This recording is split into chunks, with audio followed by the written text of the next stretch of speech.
예, 방금 소개받은 유현상입니다. 제 전공은요, 철학이고요. 세부 전공은 정치 철학, 사회 철학 쪽입니다. 예. 우리나라는 고3만 고생하는 줄 알았더니 지역 자치단체마다 이런 강의들이 너무 문화 강좌나 이런 것들 너무 많아서 평생 교육 이래가지고 평생 고생하게 만드는 네. 좋은 거죠. 이게 다 자치분권의 성과입니다. 평생 행복합니다. 예. 우리나라 국민은요, 공적 교육에서도 전 세계에서 교육을 가장 오래 받는 국민이에요. 이 20대 중반까지 80%가 대학을 다니잖아요. 그러니까 흔히 언론에서 전 세계 100대 대학에 몇 개, 200대 대학에 우리나라 대학에 몇 개밖에 안 들어갔네 이따구 소리를 하지만 그보다 또 우리가 질을 중요하게 생각하면 양도 무시 못해요. 그러니까 소위 말해서 서열화된 좋은 대학과 조금 처지는 대학, 처지는 대학 학생들도요, 안 다니는 것보다 훨씬 오래 공부를 하고 뭔가 더 듣고 생각을 하는 시간이 있는 겁니다. 예. 그것이 우리나라의 어떤 저력, 여러 가지 문제가 있음에도 불구하고 그걸 해결하는 문제 해결 능력을 우리도 모르는 사이에 갖추게 해주는 것일 수 있어요. 근데 여기에 더해서 이제 평생 교육까지 하라 그러면서 괴롭히고 있죠. 예, 제가 좀 사설이 길었는데요. 아마 좀 더 늦으시는 분들 기다리면서 제가 말씀을 드렸습니다. 자, 이제 본격적으로 제가 이 제목을 철학에서 배우는 소통의 지혜와 연대 이랬는데 사실은 이게 큰 제목이어야 되고 이게 부제여야 돼요. 그리고 소통 지혜와 연대는 이제 뒤쪽입니다. 앞부분은 주로 자치분권이라고 하는 것이 어떤 철학적 사상의 기초를 가지고 형성되는가 이런 것들을 주로 다루게 될 겁니다. 예. 내용 들어가 보죠. 분권화라고는 권력을 나누는 거죠. 쉽게 얘기하면 권력을 나누는 겁니다. 근데 권력을 나눈다라고 하는 것은 우리가 최근에 많이 얘기하고 있지만 저건 민주주의 시작 때부터 고려됐던 가치예요. 민주주의가 분권이 안 되면 그건 민주주의가 아닙니다. 그래서 민주주의는 근대에 탄생을 하죠. 물론 고대 그리스가 민주주의 국가라고 얘기를 하고 그땐 직접 민주주의 이렇게 얘기를 합니다. 특히 아테네 같은 경우요. 그러나 직접 민주주의가 되려면 몇 가지 조건이 있어야 돼요. 일단 땅덩어리가 좁아야 돼요. 그리고 결정할 일이 그렇게 자주 있지 않아야 돼요. 그리고 인구수가 적어야 돼요. 왜냐? 민주주의를 직접 민주주의를 하면 모이라고 해야 되잖아요. 근데 밥 깔고 있는데 모여! 이러고 밥 먹고 있는데 모여! 이러면 안 되잖아요. 어쩌다 한번 모이라고 해야 가볼까? 이렇게 되죠. 허구한 날 모이라 그러면 민주주의 안 돼요. 아, 니들이 알아서 해! 이렇게 되고 맡깁니다. 그리고 땅덩어리가 넓으면 언제 저기 갔다 와? 안 가게 되죠. 그 다음에 인구수가 많으면 결정이 안 나요. 고대 그리스 아테네는 이 3박자를 잘 갖추고 있습니다. 분지지역이고 도시국가니까 영토도 적고 거기다가 모두에게 투표권이 있는 게 아니라 자유, 시민, 남성에게만 있었어요.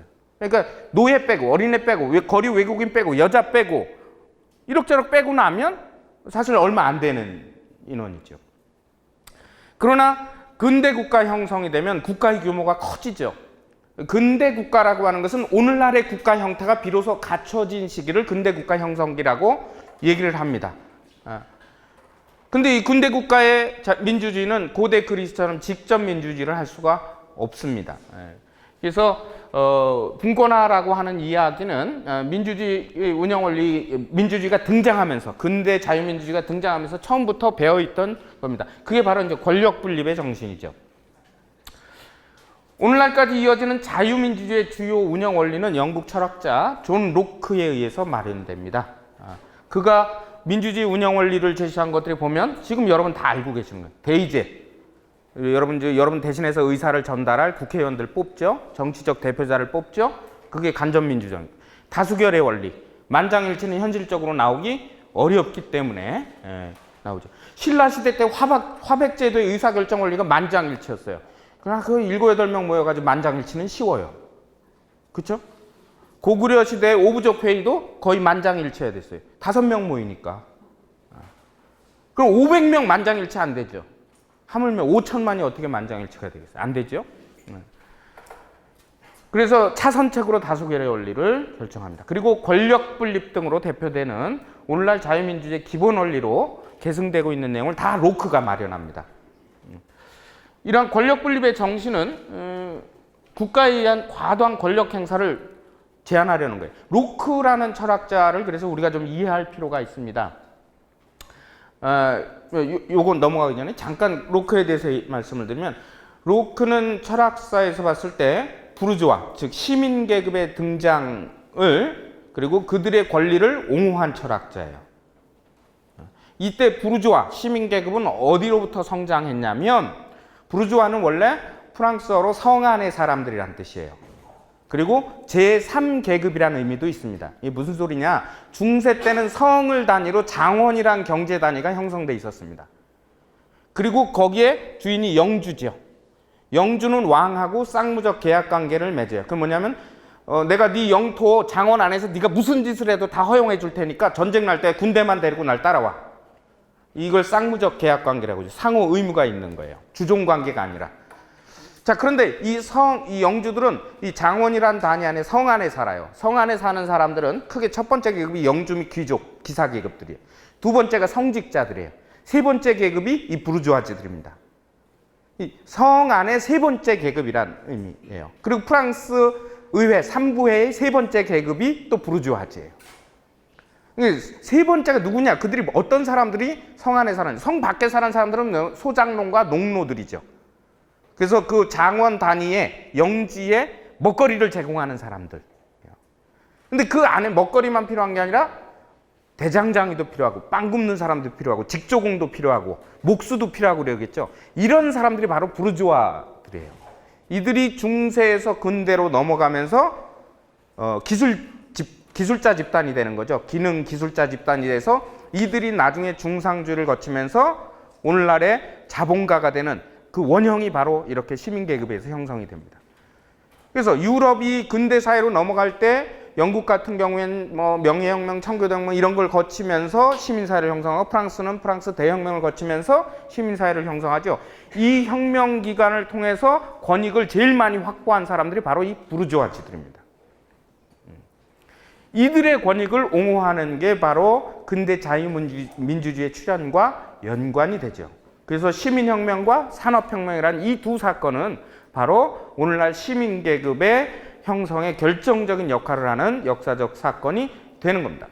로크는 바로 이 시민계급의 무엇을 보호하고자 했냐면 특히 재산을 보호하려고 했어요. 생명, 자유, 재산 이 세 가지를 가장 기본적인 재산을 보호하는 것으로 봤습니다. 그런데 그래서 이들의 재산을 보호한다는 것은 이들의 기본적인 권익을 보호한다는 거고, 이들의 권익을 보호하기 위해서는 이들보다 힘이 센 권력이 이들을 함부로 대하면 안 돼요. 그래서 그것을 제한하는 게 뭐냐면, 국가 권력이 너무 강력하면 국가 권력이 마음대로 개인의 자유나 재산과 생명을 침해할 거 아니에요. 그걸 못하게 하기 위해서는 권력부터 약화시켜야 돼요. 그 전에 절대 왕정 체제를 부정하고. 그래서 로크는 바로 그러한 가장 기본적인 장치로 국가 권력 기관을 나누는 겁니다. 그런데 오늘날 우리의 권력 분립의 원칙은 상권 분립이잖아요. 입법, 사법, 행정. 이렇죠? 입법, 사법, 행정이에요. 사법에서 주의할 점은 검찰은 사법부에 속한다고 보면 안 돼요. 법원을 얘기하는 겁니다. 법원. 북한의 경우도 붙어 있지만 우리도 얼핏 보면 다 법률가 집단 이래가지고 거기가 다 사법부 같지만 사실은 검찰은 행정부적 성격이 강해요. 법무부의 지휘를 받죠. 그러니까 대법원이 사법부에 해당하는 겁니다. 그래서 입법, 사법, 행정의 권력 분립을 이루는데 사실 로크는 그렇게 처음에는 이권 분립을 생각했어요. 그건 뭐냐면 사법하고 행정을 묶는 거였어요. 그리고 입법부를 두고, 그리고 입법부에 많은 권한을 주는 거예요. 대신 사법부하고 행정부를 둘을 묶으면 비대해지잖아요. 대신 법적 권한은 입법부가 더 우선권을 갖도록 하는 그런 구상을 했었습니다. 그래서 주권은 왜 입법부에 권한을 많이 준 이유는 주권이 원래 국민에게 있다는 것. 우리 헌법에도 나오는 거죠. 그리고 그래서 그 아래 입법권이 있고 입법권 아래 집행권과 연하권을 묶은 오늘날의 행정권이라고 할 수 있는 권한을 두었습니다. 그래서 이것은 국가 권력조차 개인의 권리를 함부로 할 수 없게 하려는 구상입니다. 그러니까 입법부는 국민들의 대표니까 행정부나 사법부에 해당하는 정부 관할 부처들이 권력기관들이 국민을 침해하려고 할 때 입법부가 견제할 수 있게 하려는 취지죠. 오늘날의 삼권 분립 형태로 제시한 것은 프랑스 철학자 몽테스큐였는데 이제 계몽주의 철학자라고 불리는데 그는 자유란 법이 허용하는 모든 일을 행하는 권리라고 정의하고 그러한 자유가 실현되기 위해서는 권력의 남용이 없어야 한다라고 강조합니다. 사실은 이게 17세기, 18세기 사상가들의 생각이지만 오늘날에도 우리가 정치적 삶에서 늘 화두가 되는 거잖아요. 어떤 비리가 있다 그러면 권력 남용이 있었는지 없었는지, 국민이 피해를 봤다면 그 과정에서 권력의 오용이 있었는지 없었는지 여전히 그게 문제가 되죠. 그래서 그런 것들이 이미 고민이 돼 있었다는 거예요. 그래서 권력의 남용을 막기 위한 방법으로 그래서 권력들이 서로 눈치를 보고 견제를 하도록 한 것이 상권 분립론이다. 이것이 오늘날의 대부분의 자유민주주의 국가에서 헌정 질서의 기본으로 삼고 있는 상권 분립론입니다. 그러니까 처음부터 영국과 프랑스, 유럽의 근대 자유민주주의 사상을 이끈 사상가들에게 이미 민주주의의 관건은 권력 분립이 되느냐 안 되느냐인 거예요. 우리가 과거의 권위주의 정권 시대 또는 독재라고 불리던 시기에는 헌법상으로는 그렇게 되어 있지만 실질적으로 이 권력 분립이 이루어지지 않는 상황들, 그런 것들 때문에 늘 민주주의가 안 돼 있다라고 비판을 하곤 했죠. 그 다음에 이러한 로크와 몽테스큐의 이제 이런 구상들은요, 민주주의 등장 이전에 1인 군주에게 모든 권력이 집중된 바로 이런 걸 절대 왕정 시대라고 얘기를 합니다. 절대 왕이 모든 전권을 휘두른 거죠. 대표적인 절대 왕정 시대 왕들이 영국의 헨리 8세부터 시작된, 그 다음에 찰스 1, 2세 이런 사람들, 프랑스의 루이 14세, 16세, 짐이 곧 국가다 이렇게 얘기한 사람들. 국가와 왕을 일체화시키는 것. 그리고 그들의 권한은 어디로부터 오느냐? 하늘로부터 온다. 왕권 신수설이죠. 그러니까 모든 문명권에, 대개의 문명권에서요, 왕권이 강화되는 과정이 필수적으로 동반되는 경향 중에 하나가요, 종교적이거나 아니면 하늘과 같은 더 큰 권위로부터 권한이 온다라고 설파하는 거예요. 우리의 예를 들어 볼까요? 신라의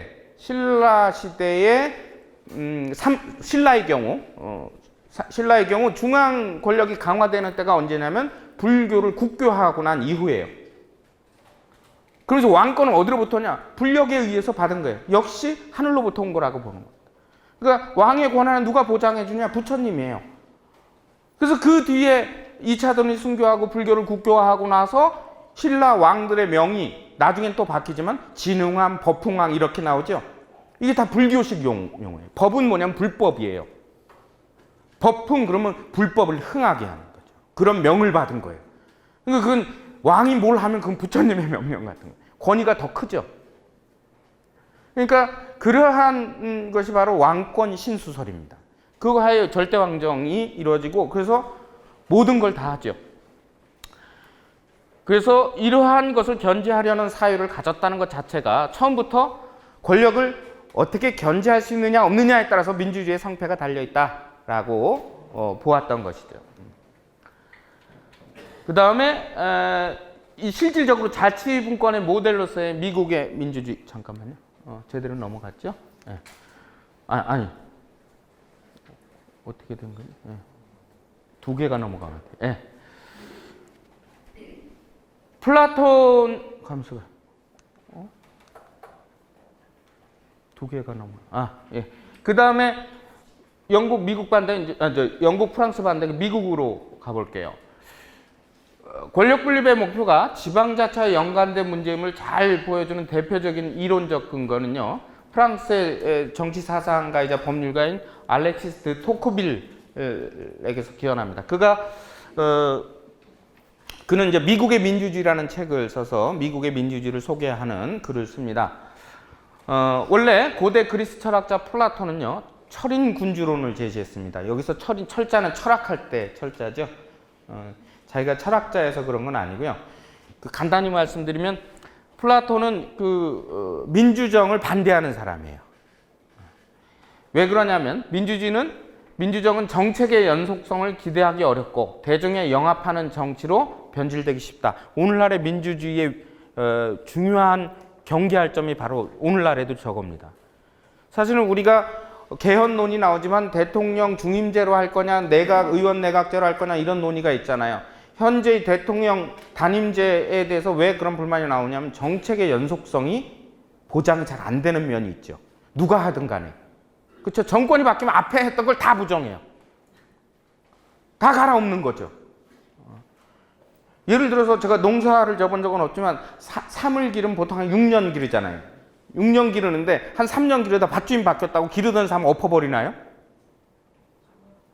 나 여기 도라지 심을래? 그러고 엎어버리면 바보가 없죠. 3년 심었는데 내가 심은 거 아니지만 이왕 심은 거니까 3년 더 기다리고 그 다음에 내가 땅을 샀어도 이러죠. 그래야 뭔가 결실이 생기죠. 근데 하다못해 밭 하나를 작물 하나를 심어도 그런 계획이 있어야 되는데 임기 5년 지나면 다 뒤집어 버리고. 그러니까 예를 들어서 교육은 국가 100년지 대계라고 그러는데 이런 식으로 하면 5년마다 바뀌면 20번을 바뀌어요. 그러니까 정책 연속성이 없다는 그런 위험이 있죠. 그 다음에 대중의 영합한 소위 말하는 포퓰리즘 정치예요. 기원전 4세기, 5세기에 이미 다 예견한 거죠. 그 다음에 다수의 어리석은 대중의 욕망에 의해 지배되는 정치가 이루어질 가능성이 높다. 이 현대사회 그렇잖아요. 우리가 국가 권력이 잘못하면 우리 국민들이 분연히 일어나서 민주주의를 발전을 촉진시킨 경험들이 있어요. 그렇지만 저도 국민이지만 한편으로 개떡 같은 대통령을 뽑은 기억도 많아요. 그걸 누구라고 제 입으로 얘기하기는 촬영도 되고 있고 그러니까 말씀 못 드리겠지만 각자 알아서 생각하시면 되는데 어떤 제가 특히 정치적 편향을 말씀드리려는 게 아니라 국민들이 선택하는 것이 정치인들은 그죠? 우리 국민들은 현명합니다. 거짓말이에요. 그렇게 믿고 있을까요? 아니에요. 현명하다고 생각하면 거짓말할 용기가 안 나죠. 때로는 속습니다. 때로는 굉장히 현명한 결정을 하기도 하지만 때로는 다수가 힘들면 속잖아요. 그렇죠? 우리만 그런 게 아니라 미국도 트럼프 같은 놈 뽑잖아요. 그러니까 우리만 그렇다는 게 아니라 대중이 욕망이 한쪽으로 휩쓸리다 보면 그렇게 되는 거죠. 그래서 플라톤은 민주정이 자칫하면 참주정, 독재로 변질될 우려가 있다. 왜냐하면 대중의 욕망이 한쪽으로 막 쏠리면요. 이상하게 그 욕망을 움켜쥐는 자가 독재를 할 수 있어요. 대표적인 예가 히틀러 같은 경우죠. 히틀러는 쿠데타나 정변으로 정권을 잡은 게 아니라 정식으로 투표에 의해서 정권을 잡은 사람이에요. 독일 국민이 뽑아준 총통이에요. 그러나 참주가 돼버렸죠. 독일 국민이 왜 뽑아줬냐? 1차 세계대전의 전비 부담금이 너무 많으니까 독일은 그 당시 미국과 더불어서 전 세계에서 가장 발전하는 나라였음에도 불구하고 독일 국민들은 가난한 거예요. 근데 히틀러 나와서 우리 빚 안 갚아도 될 거야. 우리 다시 무기 가져도 될 거야. 내가 그렇게 할 거야. 라고 하니까 이래 죽나 저래 죽나 저놈 한번 믿어보자 이렇게 되는 거죠. 그러니까 어리석은 선택을 하고 그게 참주를 나왔어요. 근데 놀랍게 플라톤이 그런 거 다 얘기를 하죠. 그러나 플라톤이 그렇게 예견했다고 해서 민주주의 전체가 부정되거나 민주주의로 가는 역사적 과정을 막을 수는 없습니다. 그래서 토크빌 같은 경우도 플라톤과 마찬가지의 고민을 합니다. 민주주의가 전제 정치로 변질될 우려를 합니다. 그 이유가 뭐냐면 토크빌은 원래 귀족 출신의 정치인이에요. 프랑스에서 혁명이 일어났는데 프랑스 혁명의 특징 가장 한마디로 하면 앙샹 레짐을 극복하는 게 뭐냐면 구체제예요. 과거의 질서, 구체제. 요새 우리도 그런 얘기하죠. 적폐 뭐 이런 얘기하죠. 그걸 다 없애는. 그게 뭐냐면 신분제까지 사실은 공격 대상이 되죠. 토크빌은 공화주의자였기 때문에 민주주의를 옹호는 하지만 사실은 한편으로 뭘 우려하냐면 너무 갑작스러운 혁명이 대중들을 엉뚱한 욕망으로 몰고 가서 또 다른 형태의 전제 정치를 낳을 수 있다. 이렇게 우려를 합니다. 사실은 실제 프랑스 혁명이 어떻게 진행돼요? 처음에 프랑스 대혁명이 이루어진 다음에 그 뒤에 혁명, 반혁명 막 일어나고 공포 정치도 나타나죠. 자기들끼리 또 로베스피에르 단통 서로 싸워요. 그런 혼란이 자칫하면 또 다른 독재자를 낳을 우려가 있죠. 나폴레옹 다시 등장하잖아요.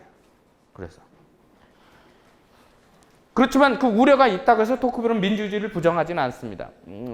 토크빌은 신생 독립국, 미국이 1776년에 그 독립선언을 해요. 그리고 이제 독립전쟁을 시작하죠.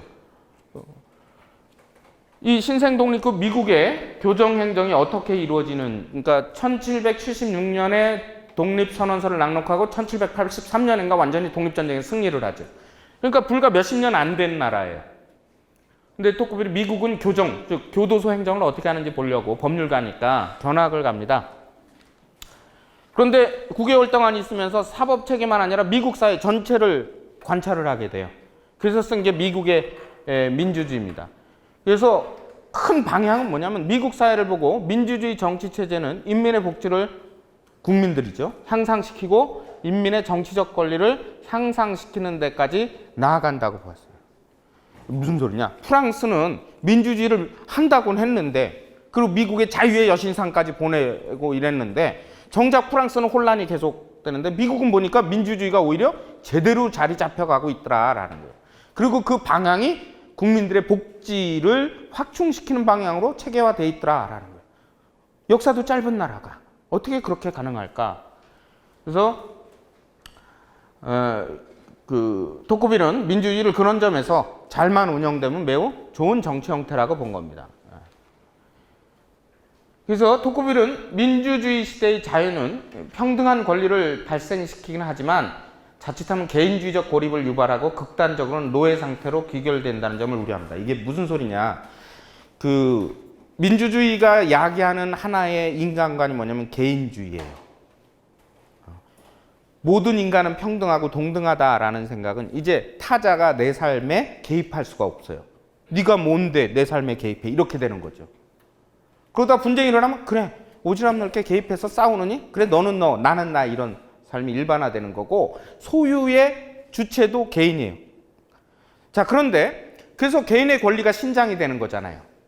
누구도 타인의 생명, 재산, 자유를 국가조차도 함부로 할 수 없는 시대가 됐습니다. 얼마나 좋아요. 자, 그런데 문제는 결과에 대해서는 어떨까라는 거예요. 결과에 대해서. 결과에 대해서도 개인이 책임을 져야 돼요. 성공한 사람의 경우는 그게 매우 좋은 원리지만 실패한 사람의 경우는 굉장히 비극적이 되죠. 우리나라 교육을 예를 들어볼게요. 경쟁이 매우 치열해요. 경쟁의 원리가 좋은 건 경쟁에서 이길 수 있는 사람에게는 환상적인 삶의 시스템이에요, 이게. 그럼 이길 수 없는 사람에게는 희망을 꺾어버리는 거죠.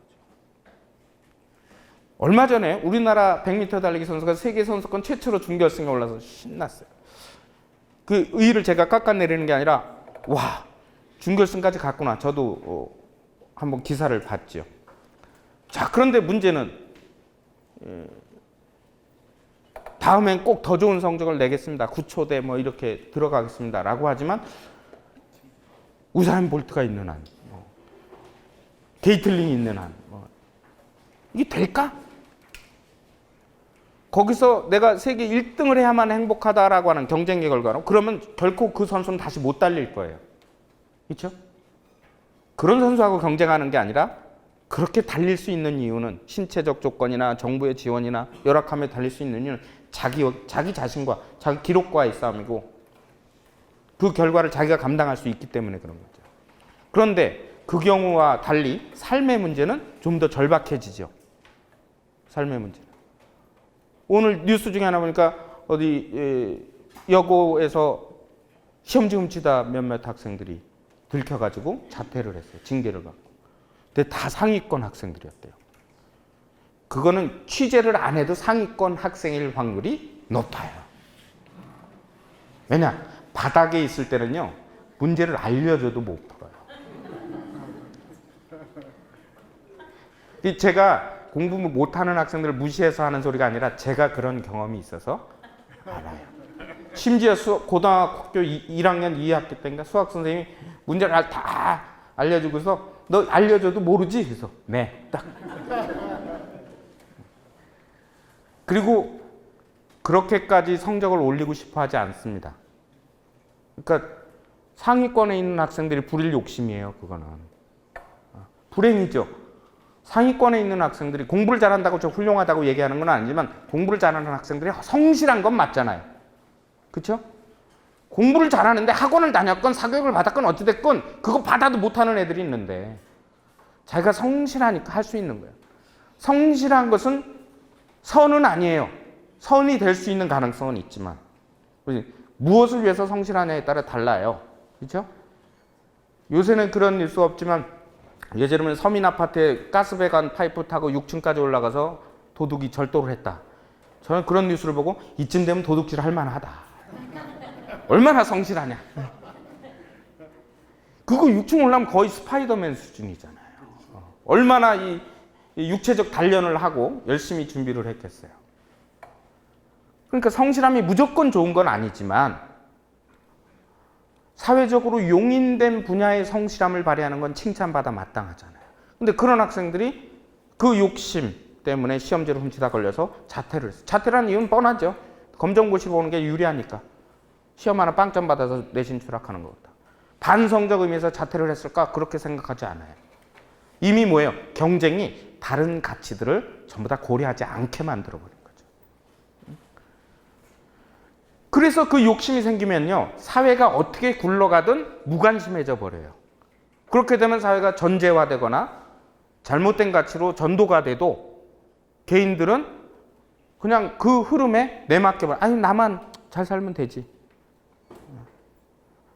그러니까 좀 제가 얘기가 지나쳐가면 우리나라 부동산 정책 발의됐죠. 그 다음에 교육 정책을 어떻게 바꿔도 안 되는 이유가요. 사실은 제가 좀 과장해서 얘기를 하면 그 두 분야에 대해서는 우리 국민들 모두가 절반은 노예 상태예요. 그래서 해결 안 돼요. 지금 제가 정부 정책을 제가 그런 정책 전문가는 아니지만 잠깐 부동산 저기 무슨 효과 있는 가 장기적으로 보면 저게 해결이 될까? 저는 의심스러워요. 어떤 방식으로든 이익을 취할 수 있는 방법을 찾을 사람들은 찾을 거기 때문에. 근데 이런 게 왜 생기냐? 모든 사람들이 집값 오르면 분노해요. 근데 똑같은 정도로 내 집이 안 오른 걸 분노해요. 그렇잖아요. 모든 집값은 내리고 내 집만 올라야 돼. 이게 우리 모두의 생각이에요. 심지어 자기 자식들 결혼 시집장가 보내야 되는데 그럼 부동산 가격이 내려야 되잖아요. 근데 그 얘기만 나오면 아이고 집값이 너무 올라서 시집장가도 못 보내겠어 이러다가 우리 동네는 왜 안 올라? 그렇죠? 교육도 마찬가지잖아요. 어떻게든 교육제도를 바꾸면 우리 애는 공부를 잘해. 그럼 현재 시스템에서 잘해왔으니까 그걸 바꾸는 걸 싫어해요. 그러니까 왜 특목고 폐지한다면 들고 일어나는 거죠.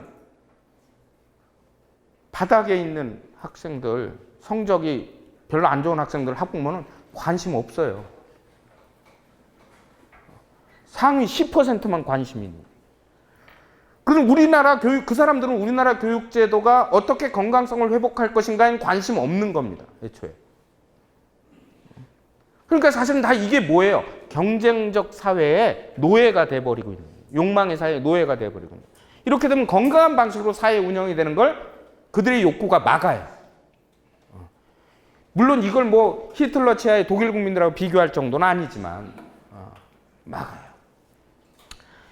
그래서 토크빌이 말하는 우려하는 것은 민주주의적 전제성. 민주주의는 민주주의인데 겉으로 드러난 폭력적인 전제 정치는 없어요. 근데 알고 보면 모두의 가치관이 다른 가치를 내세우는 사람을 짓눌러버리는 분위기가 있는 거예요. 우리나라 교육이 경쟁적으로만 가면 안 됩니다 라고 말하는 순간 모든 사람들이 째려보게 만드는 거죠. 아이고 나 아파트 살 때 2억에 샀으니까 내놓은 거 2억 2천만 에도 2천만 원 이득이지. 그럴 때 주변 부동산에서 내놓지도 않고 압력 넣어서 3억 5천에 올리라고 내놓고 이런 거예요. 자기 자유를 행사하지 못하는 거죠. 내 집을 싸게 팔겠다는데도 못하게 하는 거예요. 그래서 이런 것들은 한 사람에 의한 전제 정치는 아니지만 획일성에 기반한 다수에 의한 전제화를 우려하는 거예요. 이거 자칫하면요 모두를 공범으로 만드는 우려가 있다는 거죠. 근데 그러한 것들은 국가가 또는 이익을 극대화할 수 있는 능력과 위치에 있는 사람들이 조장하는 분위기에 대부분 휩쓸리는 겁니다. 경제학적으로 어떻게 설명하든 간에 2008년에 서브프라임 모기지 사태 온 것도요. 미국의 부동산 금융 부자들이 맞춰놓은 농간에 중하위권 서민들이 놀아난 결과예요. 집 싸게 살 수 있어. 빚 대충 막 엄청 대출해주고. 우리나라도 같은 거고요. 이러한 민주주의적 전체는 외적인 물리적 통제는 없지만 무엇을 약속하냐면 개인에게 적절한 물질적 쾌락과 욕망의 충족을 보장하면서 그러면서 정치 권력에 무관심하게 해요. 이게 왜 근데 그러냐면 자본주의와 함께 성장하기 때문에 더 그러죠. 지금은 안 하는데 몇 년 전에 그런 거 있죠. 카드 회사 간 건데 아버지는 말하셨지 인생을 즐겨라. 세상에 아무리 돈 많은 어떤 아버지가 자기 아들이 오렌지족처럼 그거 혹시 기억나실지 모르겠지만 비행기에 비즈니스석에 왠지 멀끔하게 생긴 놈이 이 아가씨들 몇 거느리고 막 그게 그 공중파의 광고에 나올 겁니까? 그렇게 자꾸 물질적 삶에 익숙해지게 만들므로써 물질적 가치를 우선시하는 것이 너무나도 당연한 상식으로 만들어버리면 그런 결정에 따라 쏠리게 되는 그런 경향들을 만드는 거죠. 이런 경우에는 권력에 대한 견제와 균형이라고 하는 민주주의의 기본 원칙이 작동하기 곤란합니다. 왜 그런? 그래서 왜 그런가 하면 가치가 하나로 통일되기 때문에 그래요. 다른 걸 얘기하는 순간 왕따 되는 거죠. 지난 대선 무렵부터 경제민주화란 얘기가 막 등장했어요. 자, 그런데 저는 정치인들한테 한번 묻고 싶은데 경제민주화, 정치민주화 이걸 따로 얘기할 수 있는 건지 80년대 우리나라 민주화 요구를 할 때요. 단순히 전두환만 물러가라 라고 한 게 아니라 무슨 요구까지 있었냐면 노동자들의 임금도 올려달라는 요구가 같이 있었어요. 지금은 일자리가 없는 실업인 상태의 사람들이 수입이 없으니까 가난한 걸 얘기를 하지만 그리고 경제학자들의 지표로는 그게 삼저 호황식이다 그래가지고 그때는 다 잘 살았던 것 같지만 기억 혹시 나시는 분들 계실지 모르겠지만 그때는요 직업이 있어도 임금 체불이 심해서 수입이 없는 노동자들이 부지기수였어요. 그런 건 통계로 안 잡혀요. 통계는 어떻게 지급된 걸로 나오죠. 경제민주화랑 정치민주화를 교묘하게 말장난으로 분리하는데 정치 철학적 입장에서는요 정치적 민주주의가 잘 되면 경제적 평등은 따라오는 거예요. 경제적 평등이 안 따라오는 사회는 정치적 민주화도 그동안 안 됐다는 소리입니다. 그럼 무엇에 의해서 휘둘렸냐? 경제 권력이 정치 권력을 압도했다라는 걸 의미하는 거예요. 그럼 권력 분립이 안 이루어진 거죠, 실제로. 그래서 우리나라가 재벌 체제 얘기를 할 때 재벌이 잘 사는 게 미워서가 아니라 재벌들이 입법, 사법, 행정에 다 관여하는 것. 그래서 제도로는 상권 분립이 이루어졌는데 뒤에서 이게 꼭두가시 끈을 움직이는 존재는 따로 있는 구조가 돼버린 거예요. 그래서 경제민주화, 정치민주화를 따로 얘기하는 건 전 개인적으로는 납득이 안 가는 얘기예요. 그래서 견제와 균형이 이루어지지 않는 건 뭐냐면 한 가지 가치를 움켜쥔, 즉 시장의 가치를 움켜쥔 권력이 장악을 하게 될 수 있는 거죠. 그래서 이러한 문제, 이러한 경향을 회피하기 위해, 극복하기 위해서 토크빌이 제안하는 건 시민 영역의 자율성을 더 많이 주는 거예요. 그러니까 자치, 우리가 오늘 얘기하려는 분권을, 참다운 분권을 실현하도록 하는 방안들을 마련합니다. 그래서 개인들은 사적 이익에 집중된 관심을 떠나 공동의 문제에 대해 토론할 것을, 그런 것들이 보장돼야 된다고 하고요. 토크빌이 이러한 구상이 실제로 미국에서 어느 정도 가능했다고 본 것이 연방제예요. 오늘날까지 유지되고 있는 연방제. 이 연방제 때문에 어처구니없는 일도 일어나긴 하지만, 그리고 우리가 연방제 때문에 피해를 보는 것도 있어요. 대표적인 이제 FTA 체결 같은 경우.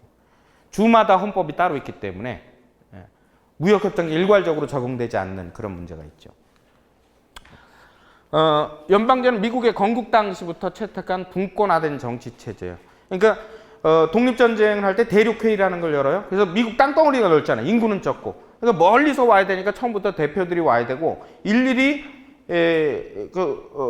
중앙 집중적인 정치를 처음부터 할 수 없었기 때문에 분권화된 형태. 그러니까 입법, 사법, 행정뿐만이 아니라 지역, 인구 뭐 이런 것들을 아예 처음부터 분권화하는 거죠. 뭐 거기에는 미국은 이주민 사회니까 아일랜드계가 많은 지역도 있을 거고 프랑스계 이주민들이 많은 지역도 있을 거고 이런 고려들도 다 돼 있을 겁니다. 그러니까 미국의 주 지금 51개 주를 보면 메인주 같은 경우는 요만하죠.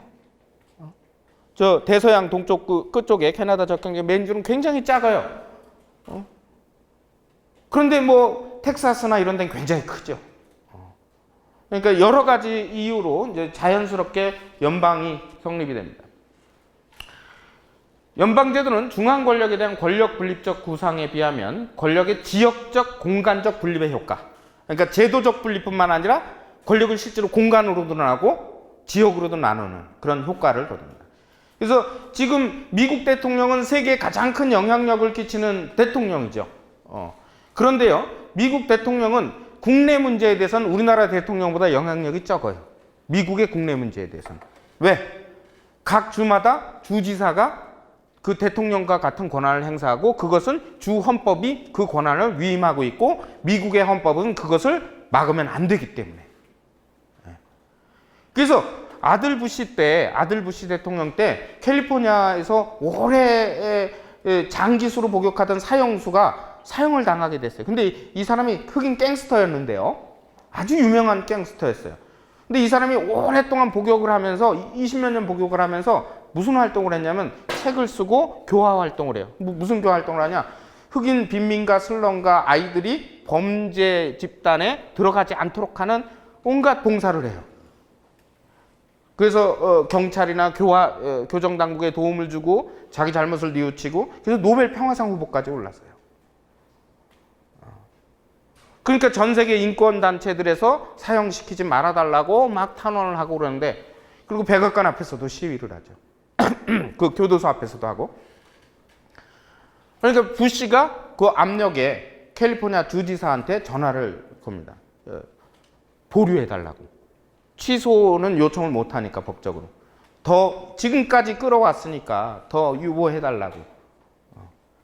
캘리포니아 주지사가 노 하고 바로 사형을 시켜버려요. 그날.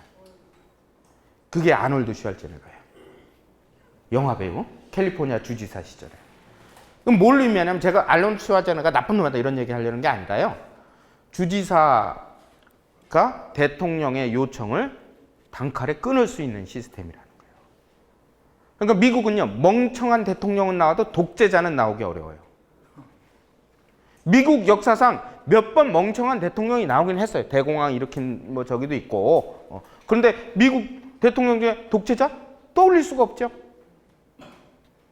루즈벨트가 삼선까지 가고서 중간에 죽었는데 그 뒤로 미국의 대통령 연임제밖에 못해요. 그러니까 삼선까지 가는 것도 너무 오래 간다 생각하고 그나마 또 제안을 한 거예요. 그 뒤에.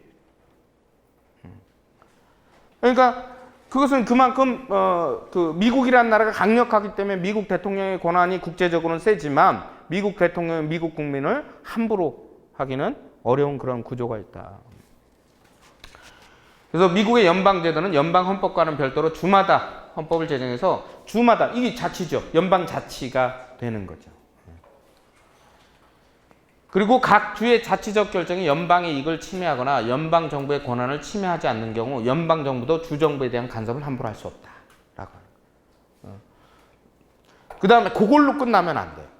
각각의 주 안에서는 더 세분화된 분권화가 잘 이루어진 겁니다. 그러니까 우리의 경우를 예를 들어 볼까요? 광역시도 단위로만 분권화가 이루어지면 그건 진정한 분권화가 아니에요. 광역시도 단위의 권한을 많이 위임해줬으면 광역시도는 다시 그보다 하위 행정, 지방행정 단위에 또 권한을 위임해줘야 돼요. 이를테면 도지사나 특별시, 직할시, 광역시장들이 정부로부터 무슨 예산권이나 이런 건 잔뜩 따왔어요. 지방세 중에 상당수 세목을 우리 몫으로 따왔어요. 그러니까 중앙세를. 그래서 교부금 안 받고 자치적으로 할 수 있어요. 근데 정작 밑에 군수나 시군지사들에게는 내 말대로 해. 이렇게 하면 안 된다는 거예요. 다시 그걸 또 시군지사들에게 상당한 권한을 또 위임을 해줘야 그것이 분권화가 제대로 되는 길이다. 그러면 그걸 끝까지 가면 어떻게 하냐? 시군지사들은 다시 어떻게 해야 돼요? 그 아래 단위, 즉 최종적으로는 주민들에게 더 많은 권한과 자율적 결정권들을 많이 넘겨줘야 되는 겁니다. 그래서 미국의 작은 도시들에서 정치적인 자유가 실행되는 것을 잘 목격합니다.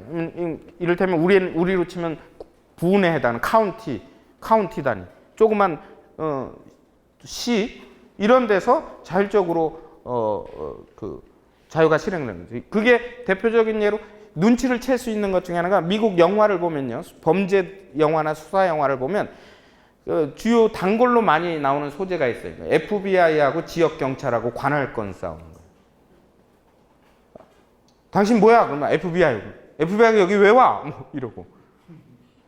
이거 다른 주에서도 일어난 그 연쇄살인이니까 FBI 관할이다. 그러면 침 꿀꺽 삼키고 가버리죠. 그 뒤에서 거들먹거리긴 이러고 띠꺼워하지요. 근데 또 카운티는 카운티별로 보안관이 또 따로 있어요. 주 경찰 말고. 카운티 보안관들은 누가 뽑냐면 주민들이 뽑는 거예요. 그러니까 최대한 낮출 수 있는 대로 낮춰서 주민들의 의사가 반영되도록 하는 거예요. 그래서 미국엔 시장이 없는 시도 굉장히 많아요. 심지어 고양이가 시장이었던 시도 있고 그래요. 그런데 어떻게 보면 우리로 치면 주민자치위 입법 그 작은 단위의 마을 입법기관에서 결정을 하고 그것을 수행할 공무원들, 직업 공무원들에게 이렇게 결정된 대로 잘 이루어지도록 하라 이런.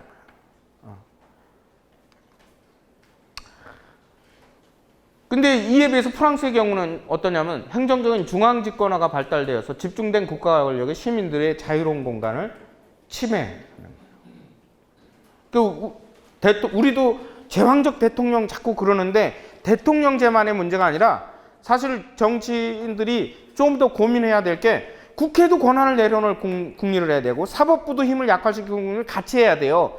그러니까 제왕적 대통령만이 아니라 중앙에 있는 모든 권력들의 권한을 대체적으로 전반적으로 낮춰줘야 되는 겁니다. 미국은 작은 도시마다 시민들이 공적인 업무에 관심을 기울일 수 있는 주민자치 이런 것들이 당시에 있었고요. 토크빌은 그러한 정치학의 임무로서 결사체를, 그러니까 주민자치 결사체를 제안합니다. 그리고 번역하게 정리해서 타운십 그랬는데 미국의 타운십 제도와 종교, 미국의 또 다른 특징은 토크빌이 이 당시에 목격한 건 청교도 기반의 신생 국가잖아요. 그러니까 단일 종교에 의한 결속력이 매우 강한 것을 또한 장점으로 봤습니다. 물론 프랑스도 단일 종교 국가예요. 거의 이 시기면 카톨릭이에요. 전부 다. 아직도 프랑스는 카톨릭의 분위기가 매우 강하고요. 근데 카톨릭은 어떤 특징이 있냐면 매우 권위적이죠. 오랫동안 그러니까 로마 국교화된 이후로 카톨릭은 유럽의 권력을 지배해 왔어요. 그러니까 카톨릭의 조직은 위계적이에요. 굉장히 권위적이고. 그 자체가 중앙 권력화돼 있어요. 그러나 청교도와 같은 개신교는요. 평등성이 발전됩니다. 그러니까 좀 다르죠.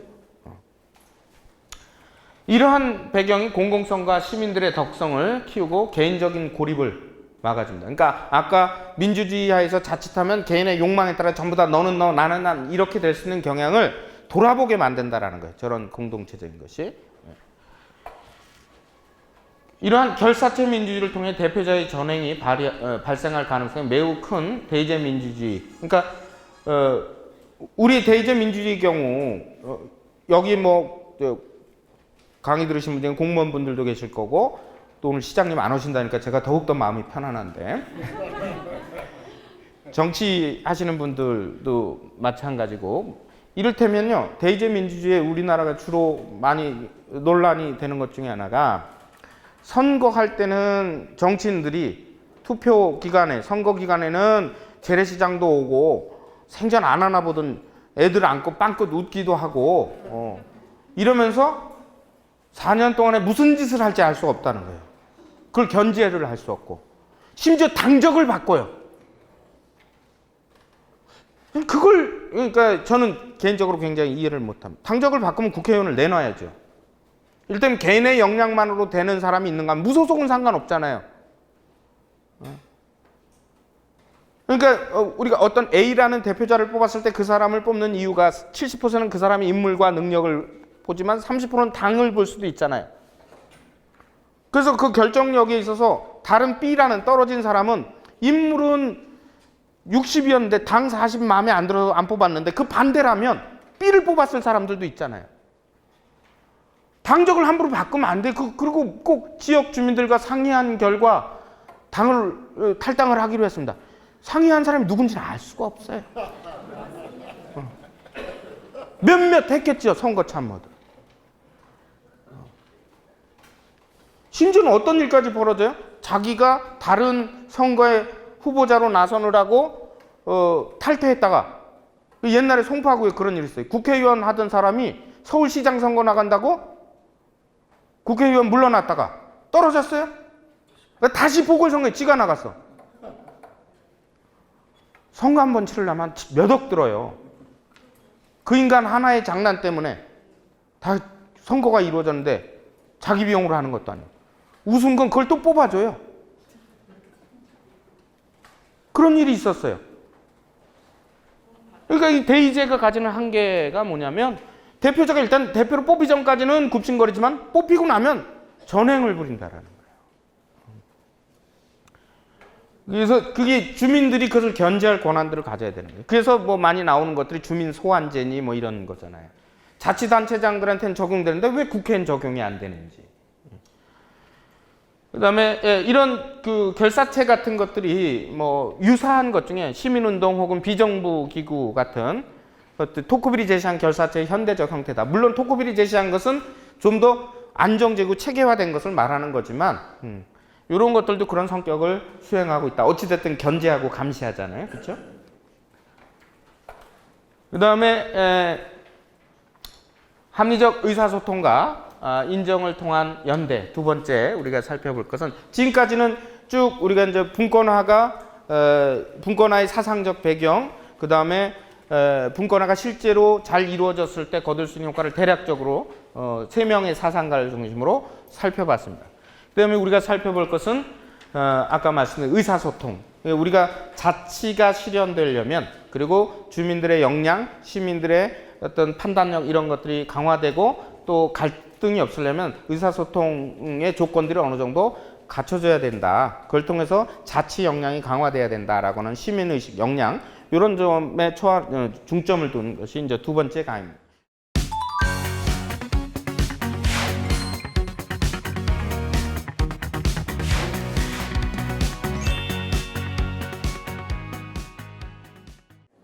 예, 계속해서 아까 말씀드린 합리적 의사소통 문제를 살펴보도록 하겠습니다.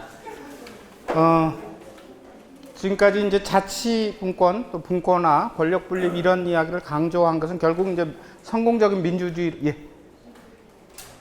예, 지금 질문하세요. 예. 아까 그 토크빌이 예. 1930년에 이제 1830년. 예. 미국을 가서 예. 미국의 민주주의를 보고 이제 책을 썼잖아요. 예. 그 계기가 예. 미국의 민주주의 정치 체제가 인민의 복지를 향상시키고 인민의 정치적 권리를 확산시키는 데까지 나아갈 거라고 굉장히 희망적으로 본 거예요. 예. 예. 그리고 이제 그 요체가 이제 연방제였던 것 같고요. 네. 연방제에서 이루어지는 분권에 대한 부분들이 예. 이제 그 토크빌로 하여금 그런 책을 쓰게 예. 예. 근데 사실 시기적으로 보면요. 1830년은 그 남북전쟁이 일어나기 전이고요. 예. 예. 어떻게 보면 남북전쟁이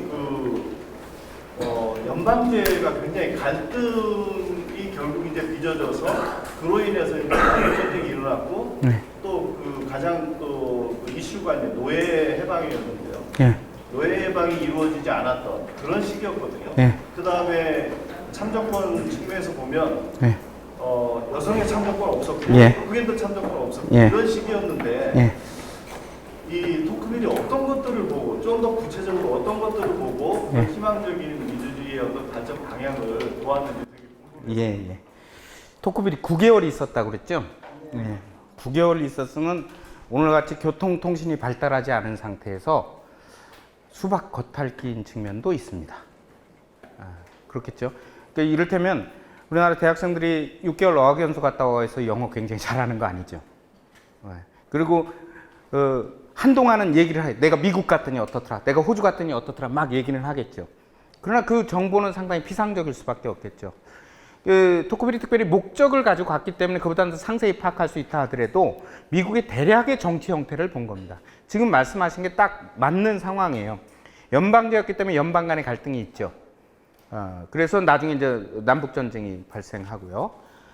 그런데 이제 토크빌이 본 것은 그런 갈등적인 측면을 볼 여유까지는 사실은 내부적인 것까지는 못 본 것도 사실이고요. 연방제가 모두 좋은 건 아니고 연방제가 잘 되면 미국이 오늘날 초강대국을 이룬 배경이 되기도 하지만 연방이 잘못되면 연방들끼리 갈등이 생기는 거죠. 아주 지역 경찰하고 FBI 갈등이 여전히 있는 것처럼.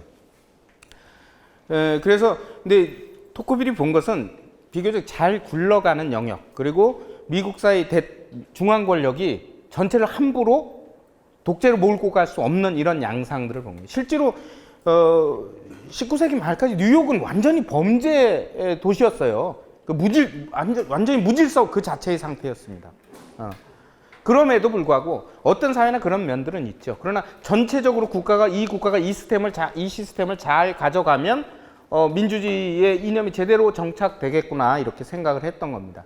그리고 이제 남북 전쟁의 경우는요, 좀 제가 이 얘기랑 이 주제하고는 좀 벗어나지만 말씀을 하셨기 때문에 얘기하는데 겉으로는 노예 해방이 이슈였지만요, 사실은 내부적인 것은 북부의 산업자본가와 남부의 토지자본가의 싸움이에요. 그러니까 흑인들을 해방시키기 위한 것은 링컨의 명분이었을지 모르나 링컨을 지지한 산업자본가들의 명분은 뭐냐면 값싼 흑인 노동력을 북부로 끌어들이기 위한 전략 중에 하나였습니다. 그래서 남북전쟁이라고만 얘기하지 않고요. 미국 남북전쟁을 공식적으로 영어로 표현하는 것 중에 하나는 시빌워예요. 시민전쟁이라고 하죠. 이 시민전쟁의 관심은 흑인 노예들이 아니에요. 남부의 그 토지 부르주아지들이랑 북부의 산업자본가들이 이 값싼 노동력을 누가 확보할 거냐. 남부로부터 흑인을 노예를 사서 산업 노동자로 쓰면 산업 노동엔 노예 노동으로는 절대 할 수 없어요. 왜냐하면 농업 노동은요, 노동의 부실 또는 태업을 감시하기가 쉬워요. 이를테면 울타리 쳐놓고 오늘 안에 여기 있는 모카 다 따. 그럼 따는지 안 따는지 눈에 보이잖아요. 그래서 노동의 질적 저하를 예방할 수 있어요. 채찍만 있으면. 혹은 당근까지 있으면 더 좋고요. 그런데 산업 생산은 그렇지 않아요. 대포를 하나 만드는데 월급 제대로 안 주고 강제로 20시간 노동시키고 밥도 안 준다. 노예처럼 노동시킨다. 겉으로는 열심히 하는 척하지만 볼트 2번 덜 감으면 대포 한 번 쏘면 해체되는 거예요. 그러니까 자발적 노동이에요. 이러려면 자유민이어야 돼요. 그러려면 흑인들을 해방시켜줘야 되거든요. 이게 좀 제가 너무 나가는 해석일 수도 있지만 흑인 노예를 해방시키고 그들을 인간답게 대우하는 것이 관심이 아니었다는 증거는 여러도 있습니다. 하나가 뭐냐면 토지 정책을 개혁하지 않아요. 그러니까 진정 흑인들을 사람답게 대우하려고 했으면 북부가 승리한 이후 남부 토지를 전부 다 수용하고 흑인들에게 나눠줬어야 돼요. 안 나눠주죠. 남부 토지 자본가들은 전쟁에서만 졌지, 그리고 노예들만 잃었지 땅을 잃지는 않았어요. 그러면 흑인들의 선택은 어떻게 돼요? 노예는 면했지만 소작농으로 남거나 내가 저 주인을 다시 저 밑에 일하느니 북부로 가서 난 노동자가 될 테야. 그럼 뭐예요? 자연스럽게 값싼 노동력이 북부 산업기지로 이동하는 거죠. 이건 산업화 과정에 대부분의 나라에서 있었던 일입니다. 우리의 경우도 있었어요. 60년대, 70년대까지 무슨 얘기가 나오냐면 무작정 상경이란 말 나오죠. 농어촌 지역의 젊은 노동 인력을 산업 시설이 있는 도시로 유입시키기 위한 여러 가지 뒷받침되는 정책이 국민들이 의식하지 못하는 사이에 존재했던 겁니다. 농촌에서 못 살게 만들어야 도시로 오는 거예요. 그래야 값싼 노동력이 되는 거죠. 공단 지역으로 오게 되고. 그런 일환의 측면이 있습니다. 그것이 연방제 때문에 생긴 것이라기보다는 어떻게 보면 북부 자본가들하고 남부 자본가들의 이해 충돌을 해결하기 위한 과정인 측면이 있습니다. 물론 연방제가 전혀 무관한 건 아니에요. 그러니까 그 연방제 문제 때문이었다면 남북전쟁이 끝나고 연방제를 없앴겠죠. 연방제는 여전히 미국이 오늘날까지 유지하는 이유는 그것이 토크빌의 예언 때문만은 아니지만 어느 정도 그것이 미국이라는 나라를 운영하는데 효율적이라고 보았기 때문이죠. 예, 하여튼 근데 말씀하신 대로 사실은 토크빌이 못 본 면이 분명히 있습니다. 근데 9개월이라는 체류 기간이 오늘날 같이 뭐 KTX도 있는 것도 아니고 비행기도 없는 상태에서 돌아다녀 봤자 얼마나 돌아다녔겠습니까? 그래서 그런 측면, 우리처럼 땅이 좁기는 하나요? 그러니까 그런 측면도 분명히 존재합니다. 예. 예, 제가 너무 답변을 길게 했는데, 예, 대의제 민주주의 한계를 보완하려는 것은요, 오늘날 현재 정치 철학 또는 정치학하는 사람들이 주요한 관심사입니다. 왜냐하면 분명히 그게 대의제라는 것은 우리의 국민들의 의사를 대신 반영한다는데 제대로 반영을 하고 있느냐, 주민의 권리나 요구나 이런 것들이 이해나 이런 것들이 제대로 수용되고 있느냐, 이런 것들이 늘 문제예요.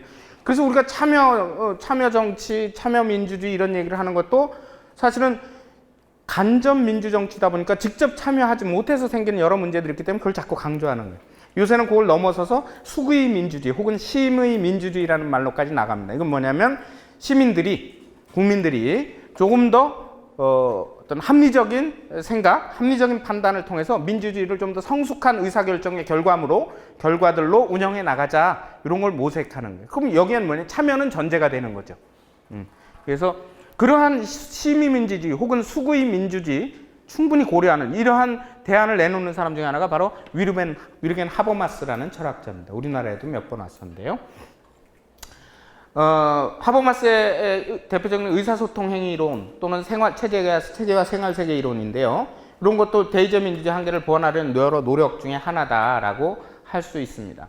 그가 이제 의사소통에 주목한 이유는요, 커뮤니케이션, 의사소통이라는 것이 인간의 삶을 영위하는데 필수적이기 때문에 그래요.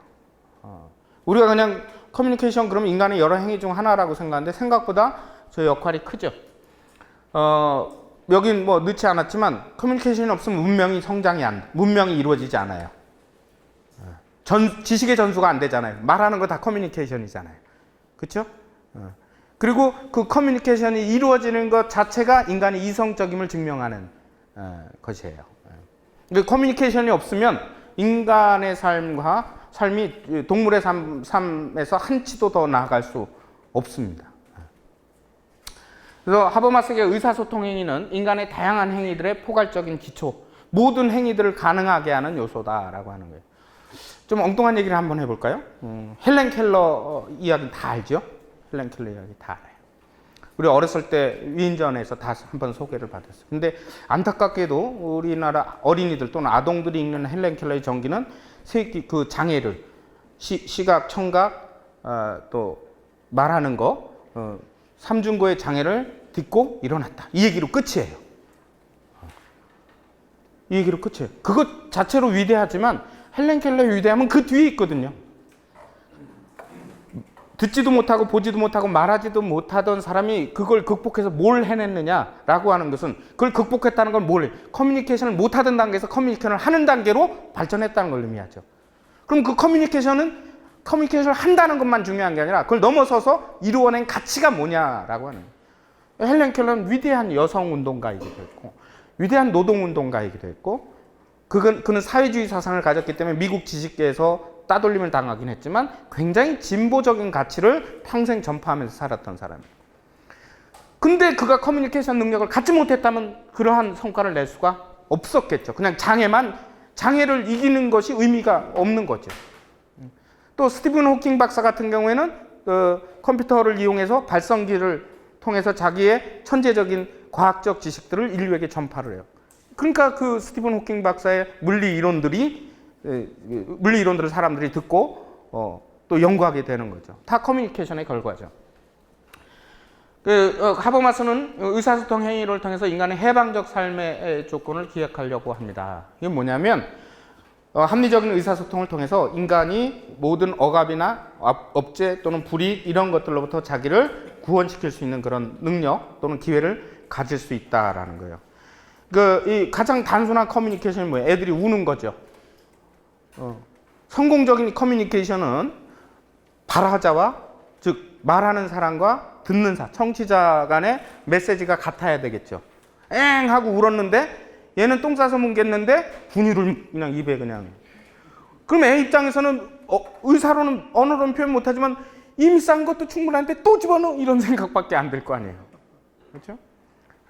이게 주도 면밀하게 아이들을 관찰하는 엄마는 그 미묘한 차이에도 불구하고 또 자기가 언제 애한테 밥을 줬는지 또는 우유를 줬는지 생각해서 지금은 기적이야. 아이고. 또 애들 많이 키워보신 할머니들 딱 옆에 있다가 잘 때 됐네, 잘 때 됐어. 뭐 이렇게 판단을 한단 말이에요. 단순한 커뮤니케이션도 결국 뭐예요? 그 어린아이를 지금 불편하게 하고 속박하고 이런 것들을 해방하게 해주는 기능을 하죠.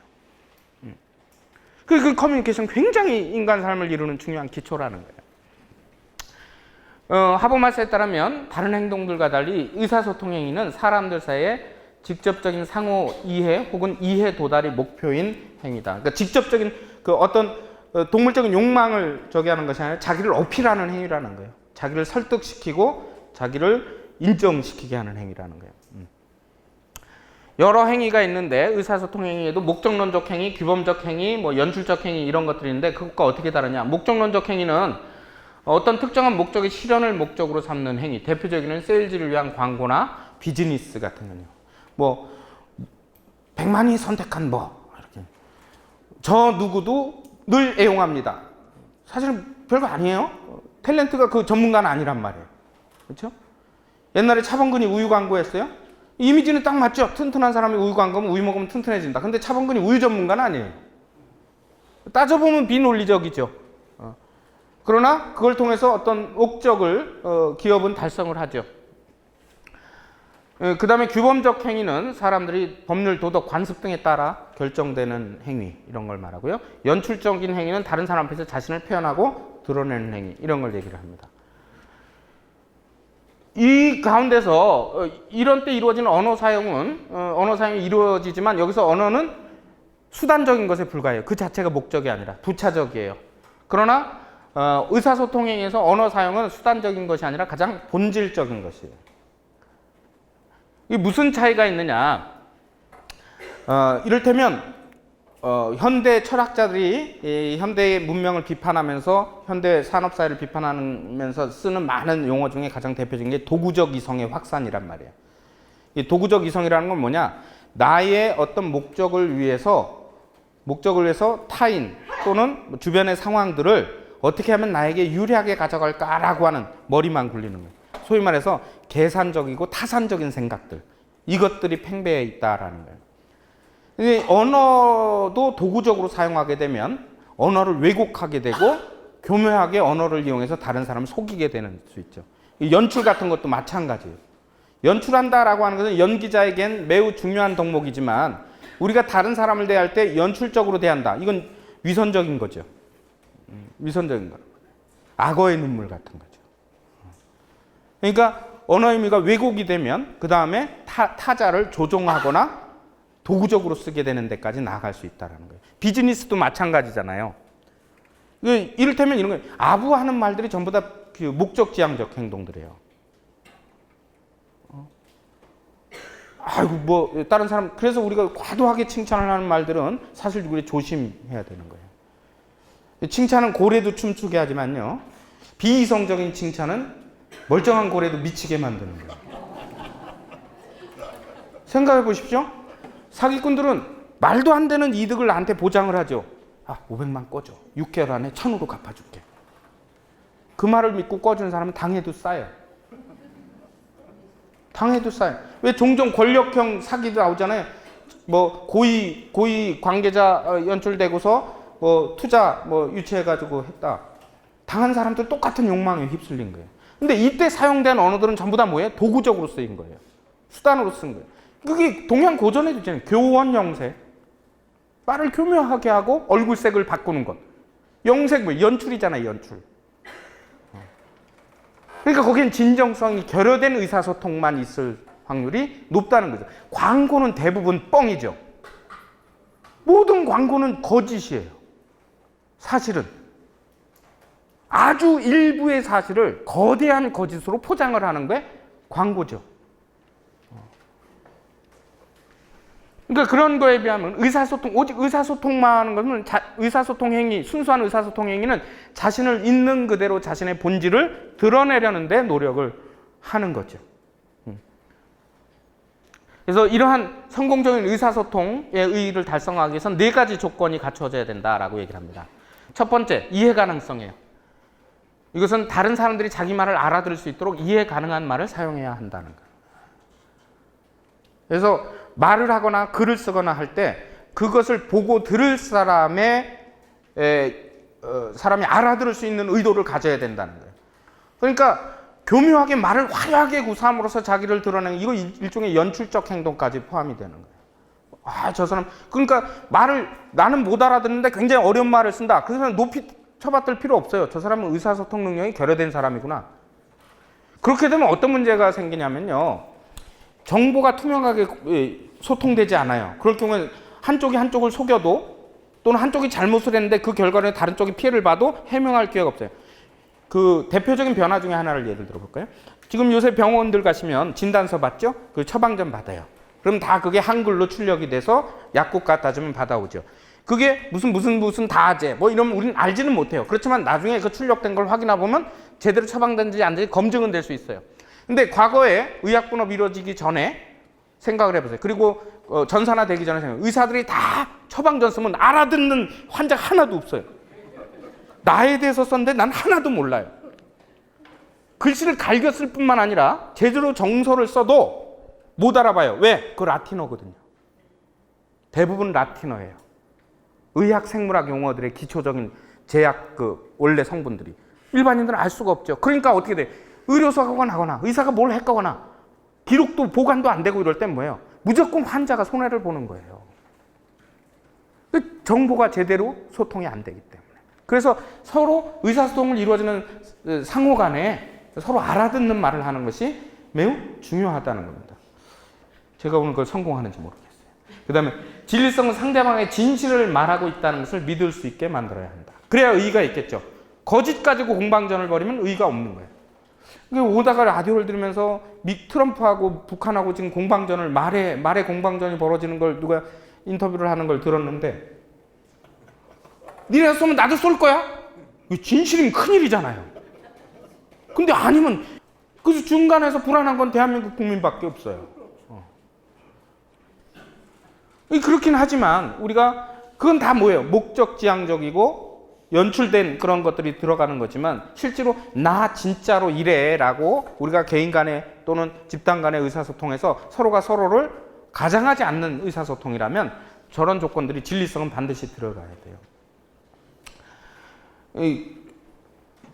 그 다음에 규범적 타당성은 나는 너도 받아들일 수 있을 만큼 올바른 규범과 가치들에 맞게 말을 하고 있다는 것을 보여줘야 한다. 그러니까 상대방과 난과 같은 규범과 관습 안에 있어야 돼요. 그렇지 않으면 갈등이 생기겠죠. 그럼 같지 않으면 어떻게 되냐? 다름을 적어도 인정하고 그 다름 가운데서 적어도 일치하는 영역 내에서 대화가 이루어져야 되죠. 그렇지 않으면 하나만한 공전이 돼요. 여러분 TV 토론 프로그램 보면 진행자가 어떻게 얘기를 하든 간에 보기 좋은 풍경으로 끝나는 경우는 없죠. 전부 다 전제가 달라서 그래요. 토론이라는 것 자체가 디베이트, 다툼이에요. 토의는 협의하는 거예요. 그래서 가끔 시청자가 전화해서 맨날 싸우기만 하고 건설적인 결론에 도달하지 못한다 이렇게 질책을 하잖아요.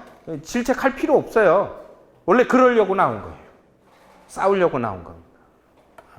그게 디베이트, 토론의 특징이에요. 근데 왜 그렇게 되느냐? 저 사람 얘기가 합리적인 것 같아요. 상대방은 거의 또 교묘하게 받아쳐요. 왜 그러냐? 전제, 가치, 규범을 달리 생각하고 있기 때문에 그런 겁니다.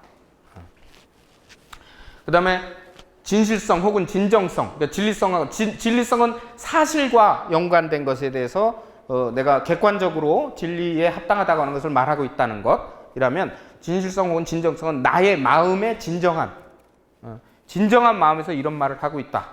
여기서 내가 널 속이거나 또 나를 속이거나 이러려는 의도가 아니다라는 것을 이런 조건들 네 가지가 갖춰져야 합리적이고 건강한 의사소통이 이루어진다라고 말하는 겁니다.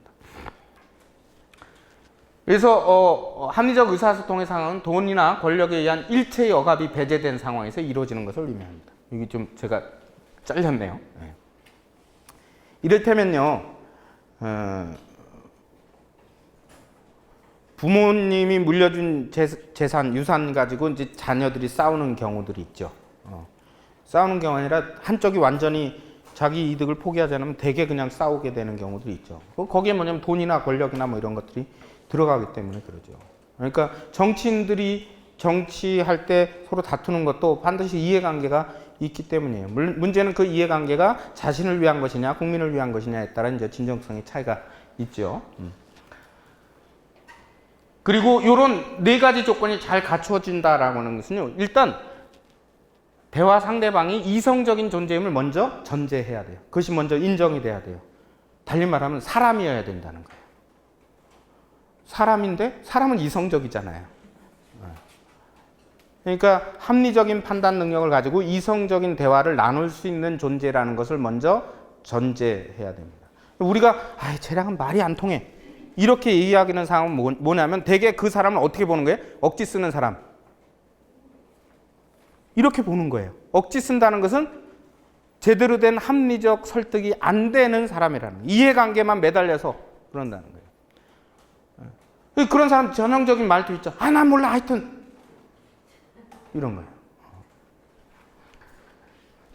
그 다음에 하버마스는 생활세계에서 의사소통 합리성의 확장 혹은 민주적 의사소통의 확장이 체계에 대한 식민성을 극복할 수 있다라고 생각합니다. 자, 제가 설명을 안 드리고 일단 읽었는데 생활세계와 체계라는 말이 영역이 대비됐어요. 그럼 그 의미가 뭐냐? 체계는 돈이나 권력에 의해서 행위의 조정이 이루어지는 행정적, 경제적인 영역이에요. 어떻게 보면 우리 삶에서 그 정치나 경제나 이런 것들에 의해서 관장되어지는 영역이에요. 그러니까 권력의 영역이죠. 대표적으로 보면. 국가 공권력의 영역이고 권력의 영역이라고 할 수 있어요. 생활세계는 언어적 의사소통에 의해 사회와 사회통합, 문화적 전승이 이루어지는 사회 영역. 어떻게 보면 정확히 매치하지는 않지만 생활세계는 자연발생적 삶의 영역이라면 체계는 인위적인 제도적 영역이다라고 구분해 볼 수 있어요. 그래서 근대 이후에는 체계의 영향력이 생활세계보다 훨씬 뚜렷하게 독자적으로 성장이 돼요.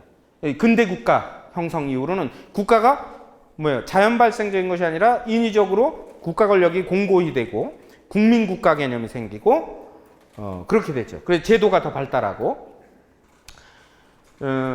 이를테면요, 우리가 전근대사의 조선시대를 한번 떠올려 보죠. 조선시대를 떠올려보면 물론 그때도 중앙 권력이 있고 영향을 받고 탄간 오를 때문에 백성들이 고통을 받고 그런 경우들도 있죠. 그러나 이를테면 정치 영역에서의 분당이니 그 당쟁이니 사환이 이런 거 벌어지는 것이 직접적으로 민초들의 삶에 영향을 끼치지는 않아요. 전혀 영향이 없다는 거 아니에요. 그것이 이제 나중에 이제 점점 내려와서 영향을 끼치죠.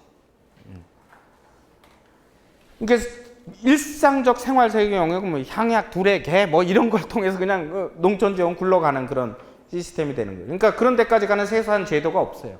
그러나 근대 국가가 되면서 읍면, 통, 리 단위로 그냥 전부 다 조직화되는 그런 경향들이 있고 모든 것들이 체계화되죠. 그래서 체계와 생활세계의 분리는 사람들로 하여금 체계에 대한 식민화 현상을 유발한다라고. 이게 무슨 소리냐면 생활세계의 자율성, 그러니까 자연발생적으로 형성되는 공동체적 삶이라든지 이런 것들에 의존하기보다는 자꾸 체계가 요구하는 질서에만 따라가게 만든다라는 거예요. 그리고 그 개개의 구성원들은 전부 다 개인주의화된 삶을 사는 것을 당연하게 여기는 방식으로 되고 그 식민화라고 하는 것, 체계에 대한 식민화라고 하는 것이 아까 토크빌이 지적한 민주적 전제화와 비슷한 양상으로 흐르는 것이다 라고 볼 수 있어요.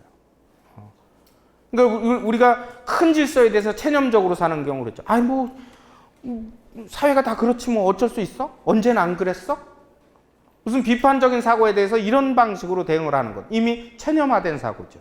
이건 토크빌이 얘기하는 노예화랑 비슷한 거라고 할 수 있어요. 식민화, 노예화 사실은 뭐예요?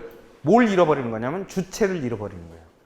내 삶의 주인은 난데 근대 이후 그것이 보장이 됐는데 체계가 강화되고 또 중앙 권력이 강화되면서 실질적으로는 그걸 누리지 못하는 역설이 발생하는 거예요.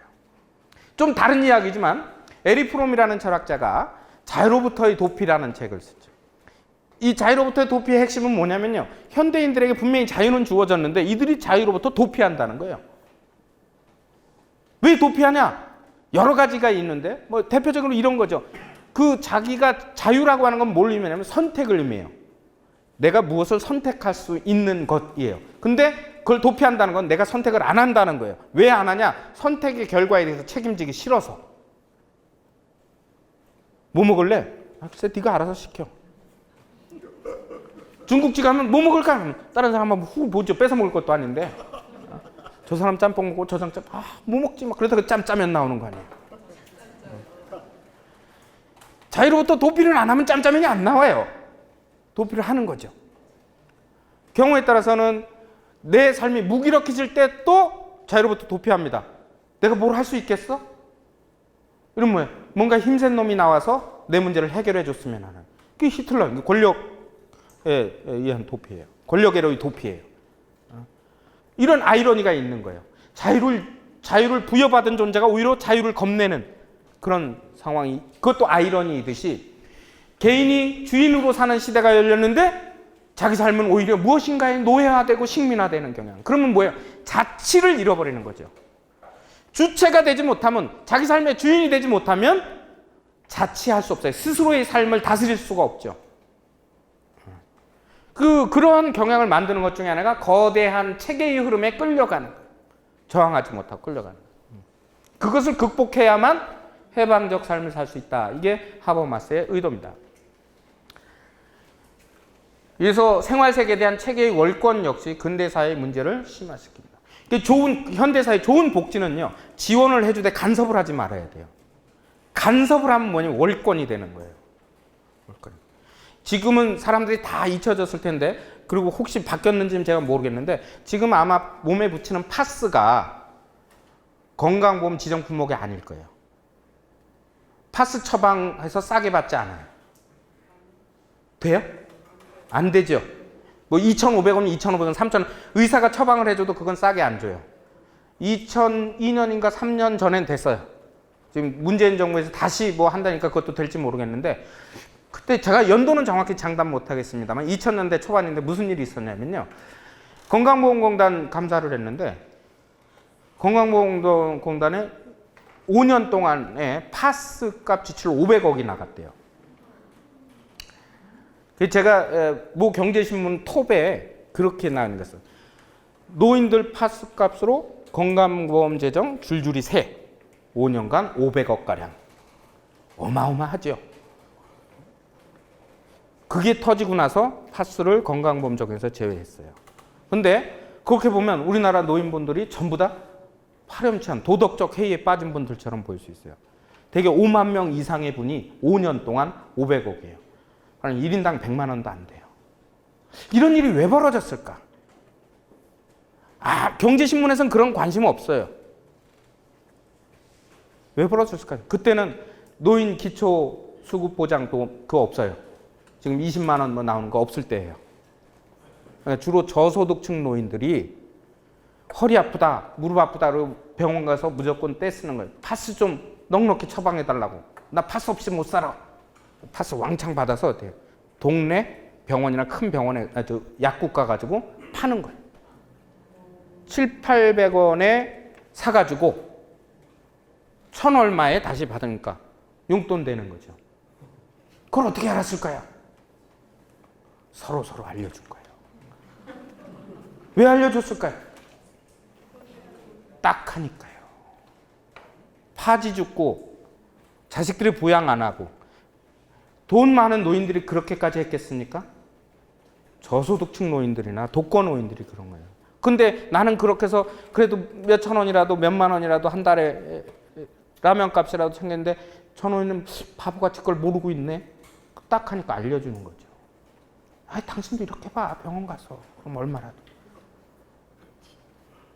그게 그런 문제가 생긴 거는 노인분들의 도덕적 해이가 아니라 국가 복지의 부재 때문에 그래요. 그러니까 왜 그런 문제가 생겼는지 근원적으로 따져보지 않고 잘못된 행위에만 집중하면 체계는 늘 국민들을 못 믿고 무시하고 감시하게 돼 있어요. 그러니까 어떻게 해요? 통제를 하려고 하죠. 그럼 자치의 길은 요원한 거예요. 그거는 정부와 지방자치단체, 지방 분권화된 지방행정기관하고도 마찬가지예요. 지방의 공무원들이 이런 큰 규모의 걸 집행할 수 있어? 그러니까 우리가 해야 돼. 돈줄을 막는 거예요. 실수할 수도 있죠. 그러면서 역량이 강화되는 거예요. 중앙정부는 안 날리나요? 돈? 원 없이 날리고 있잖아요. 원 없이.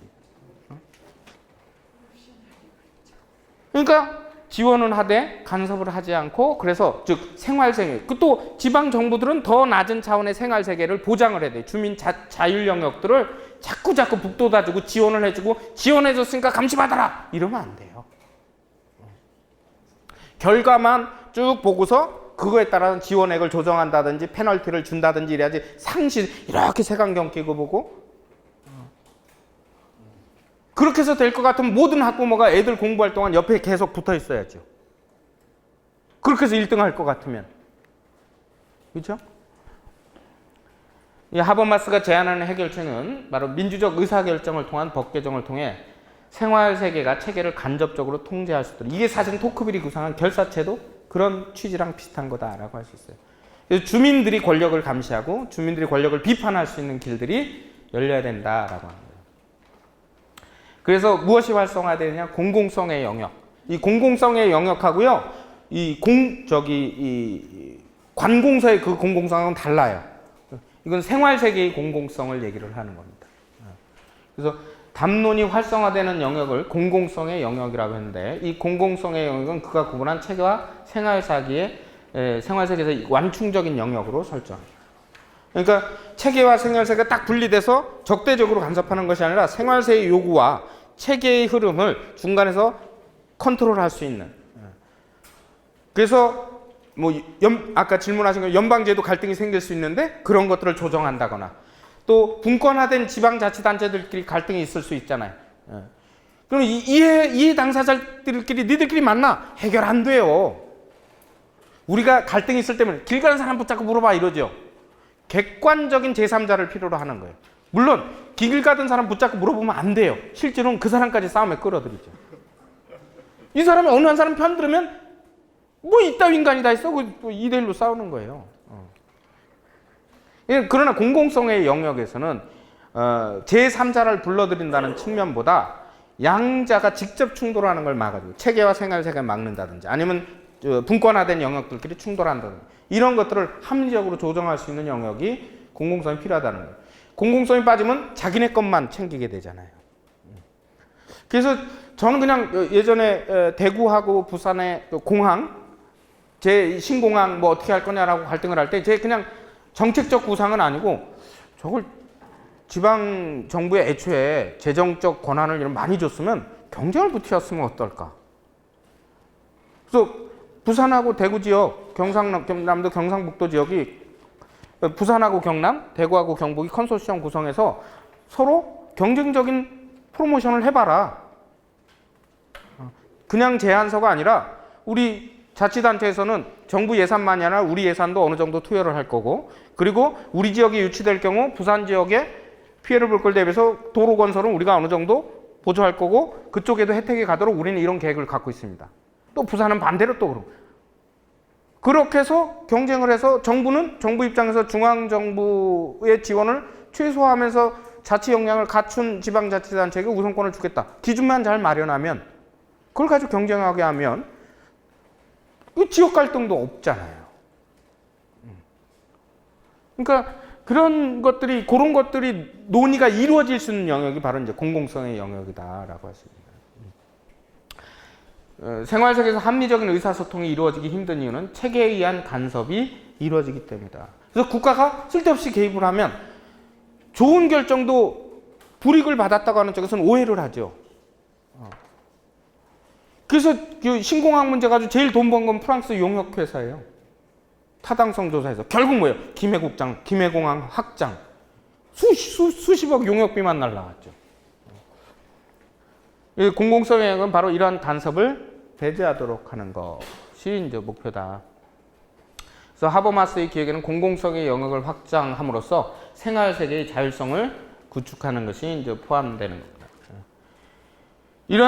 실질적으로 이러한 것들을 우리 사회에 적용하면 어떻게 해야 되냐? 공공성의 영역을 구축하기 위해서는 자치분권의 강화라고 하는 것을 다시 생각해 보지 않을 수 없다.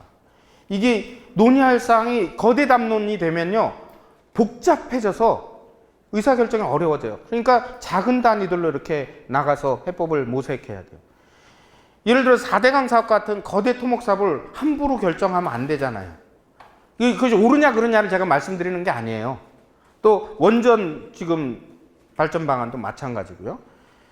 이게 여기에는 뭐 여러 가지 이해관계가 복잡하게 얽혀있는데 제일 중요한 건 지방자치단체들의 의견들을 제대로 안 묻는다는 거예요. 4대강 그 전국에 걸쳐 있는 지방자치단체장들과 거기 주민들의 의사를 물었어야 된다고요. 그래서 하자고 했으면 하는 거예요. 혈세가 낭비되든 어찌됐건 간에. 근데 그런 걸 안 거쳤으니까 지금 거의 정당성이 없는 거죠. 왜냐하면 그 선택에서 자기가 감수해야 되잖아요. 그리고 그 지 자체가 그러면은 그 이후에 들어가는 추가적인 관리 비용 돼야죠. 자기 책임이죠. 그런 의사결정을 했으니까. 근데 대부분의 지방자치단체는 지금 엄청나게 많은 돈 추가 비용이 들어가는데 득은 없어요. 이를테면 여주의 이포보 거기 보면 거대한 산들이 생겼, 그 언덕들이. 토사 올린 거예요. 거기서 이제 관목 피고, 꽃 피고, 세울어요. 그거 팔아가지고, 골재 팔아가지고 공사비 충당한다더니. 그건 또 계속 유실되고. 그게 개인 땅들이거든요? 임대료 줘요. 그리고 그 주변에 공원엔 안 다녀요. 그 편의점 넓혔던 사장님이, 여기 뭐, 4대 공사 완성되고 뭐 돼요? 그랬더니, 괜히 넓혔어요. 그래요. 제가 거기 앞을 자주 지나다니면서 물어본 적이 있는데.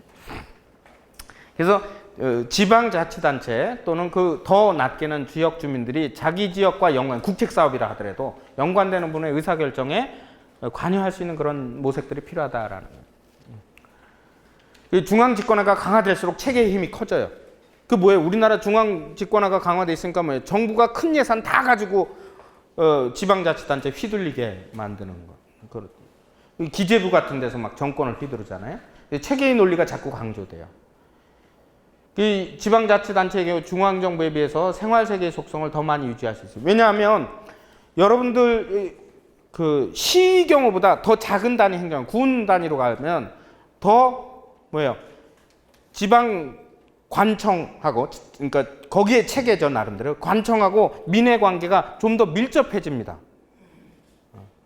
사실은 농촌 지역을 가면요, 뭐 도시 지역에서는 통장이 누구냐 반장이 누구냐 관심 없죠. 농촌 지역에 가면 국회의원이 누구냐보다 이장이 누구냐가 되느냐에 따라서 마을의 환경이 달라져요. 마을 인심이 달라져요.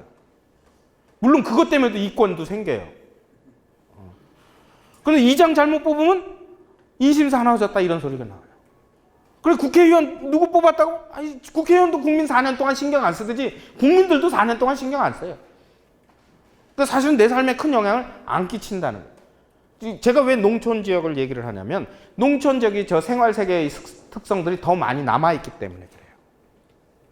도시 지역은 뭐예요? 옆에서 고독사를 해도 열흘 만에 발견되고 그러지만 농촌 지역들은 해 떨어지면 모기 풀 피워서 아직도 백숙 삶아 먹고 그런단 말이에요. 그러면서 이제 사람들 뒷담화를 하죠. 이장이 어떻네, 뭐 어쩌네, 저쩌네. 근데 그런 것들이 생활세계 속의 의사소통의 영역이 될 수 있는 거죠. 그래서 생활세계의 자율성, 즉 달리 표현하면 주민자치의 자율성을 확보하려면 분권화가 이루어지는 것이 필수적이다라는 거예요. 그래서 공공성의 영역에 대한 구상을 고려할 때 현실적으로 분권화된 지방정부의 역할을 그에 상응하는 것으로 자리매김할 수 있을 것이다. 사실은 교육의 지식 전달의 면은 뭐 생활세계가 다 감당할 수 없지만 전 개인적으로 학교 교육, 국가교육방에서 인성교육을 지향한다? 뭐 이런 얘기를 하는데 그건 말도 안 되는 소리입니다. 예를 들어서 국가의 체제를 전면적으로 바꾸지 않는 한 체계의 특성을 바꾸지 않는 한 지금 시스템에서는 그 학교 교육에서 인성교육 감당하기 어려워요. 왜? 너무 학교 조직이 거대화됐기 때문에. 흔히 핀란드 교육과 비교하는데 핀란드 인구 500만 밖에 안 돼요. 그러니까 교육에 인성교육이라든지 뭐 지적인 교육의 밸런스를 맞추기에 좋은 환경입니다. 그리고 거기는 경쟁이 그렇게 치열하지 않아요. 이를테면 대학 교수의 월급이나 목수의 수입이나 큰 차이가 없어요. 차이가 많이 생기면 국가가 보전을 해줘요. 그러니까 거기서 교육 자체로 경쟁을 하지 않아요. 행복하기를 경쟁을 하죠. 그런 걸 하기 위해서 제 법은 또 어떠냐? 교통법규 어겼다. 소득에 따라 달리네요. 아니, 핀란드만 그런 게 아니에요. 북유럽의 복지국가는 대부분 그래요. 독일은 50배가량. 신호위반? 소득이 높다? 50배 많아요. 우린 5만 원이다? 250만 원 내야 돼요. 돈 많고 재산 많으면. 책임을 더 지라는 거죠. 그 사회에서 더 많은 혜택을 누리면. 그러니까 그렇게 바뀌지 않는 한 인성교육을 학교에서 바꾼다 안 돼요. 근데 그걸 누가 보완을 하냐면 공동체에서 해야 돼요. 가정교육만으로도 안 될 거라고 봅니다. 자기 사는 지역의 문화적 분위기가 그렇게 돼야 됩니다. 그러니까 우리나라 부모님들, 저희 어머니도 그러신 경우 있지만 학교에서 아이들이 말썽 피우면 가서 제가 집에서 교육을 잘못 시켜서 그럽니다. 그럼 이해가 안 가는 게, 그럼 집에서 애가 말썽 피우면 선생님이 와서 사과를 해야죠. 제가 학교에서 맡겨주셨는데 잘 가르쳤어야 되는데 왜 맨날 부모만 가정교육 탓한단 말이에요. 이미 학교에서 인성교육하기 힘들다라는 게 거기서 드러나는 거예요. 그리고 또 그러고 나서 뭐예요? 우리가 원래는 착했는데 친구를 잘못 사귀어서. 그럼 저쪽에서는 그 친구 어머니도 그런 소리 하고 있어요. 이쪽 쳐다보면서. 이게 거짓이 아니라 사실은 뭐예요? 좋은 경험은 서로 주고받아야 되죠. 근데 인간이 어떤 측면에서 매우 못돼서 나쁜 건 금방 배우는데 그걸 고치는 건 무척 오래 걸려요. 저도 담배를 피지만 담배 핀 건 2초 만에 배웠어요. 나도 한 대 줘봐. 별론데? 이거 해요. 끊는 데는 엄청 오래 걸리죠. 제가 한 5년도 끊어봤는데 다시 피는 데는 다시 2초밖에 안 걸려요. 그만큼 교육이 있는데 주변에 다 남 핑계면 내가 원래는 담배를 잘 끊었는데 주변에 다 피는 놈들밖에 없어서. 똑같잖아요. 우리 애는 원래 착했는데 나쁜 친구 사귀어서. 그러니까 뭐예요? 끊으려면 다 같이. 아이들이 좋은 인성을 가지려면 내 아이의 인성만이 아니라 내가 속한 공동체의 아이들이 서로 좋은 인성을 갖도록 해야 돼요. 그런 걸 하려면 생활세계가 더 공고화돼야 되고 아이들 교육과 문화가 학교만이 아니라 지역에서 이루어져야 되는 그런 것들이거든요. 근데 주민들이, 어른들의 삶이, 자기 삶이 각박하고 그러면 그런 거 돌아볼 수 없어요. 그래서 큰 차원에서의 삶의 변화보단 작은 차원에서의 삶의 변화가 실질적으로 삶에 더 많은 영향을 끼친다. 그 소통이 잘 되려면 단위가 작아야 돼요. 그 다음에 분권화된 또는 소통과 지혜를 넘어서서 우리가 또 고민해 볼 수 있는 건 얼마 시간이 안 남아서 간단하게만 말씀드릴게요. 캐나다의 철학자 찰스 테일러라는 사람인데 이 사람도 살아있고 우리나라에도 왔었던 양반인데 인정의 정치라는 걸 주장해요. 이건 직접적으로 분권화와 연관이 된 건 아닙니다만 제가 이제 보완적으로 넣은 건데 이건 뭐냐면 인정의 정치의 핵심은 아주 간단하게 얘기하면 우리 현대 국가에서 많은 사람들이 서로 다른 문화적 배경을 가지고 살아간다는 거예요. 그러면 그 갈등을 없이 같이 살아가려면 어떻게 되냐? 서로가 다른 문화를 인정해줘야 된다라는 거예요. 저희 이제 부부 간의 갈등을 예를 하나 들어볼게요.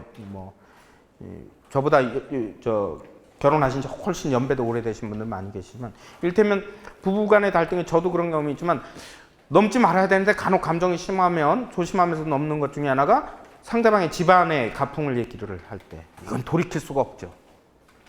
니네 집안은 왜 그래? 니네 형제들은 왜 그래? 니네 부모님은 왜 그래? 이거는 뭘 의미하냐면, 우리가 가볍게 그냥 집안 욕하는 거라고 생각을 하지만 뭐냐면 존재 자체를 부정하는 거예요. 몰랐지만 그런 부모님과 그런 형제가 그런 가풍 속에서 살아온 사람을 선택한 건 나잖아요. 그래놓고 그걸 부정을 하면 상대방도 나의 존재를 부정하겠죠. 단순히 둘의 싸움을 끝나서 둘의 문화적 배경까지 부정을 해버리는 거예요. 더 나아가면 어떻게? 그게 지역 갈등이 되기도 하는 거죠.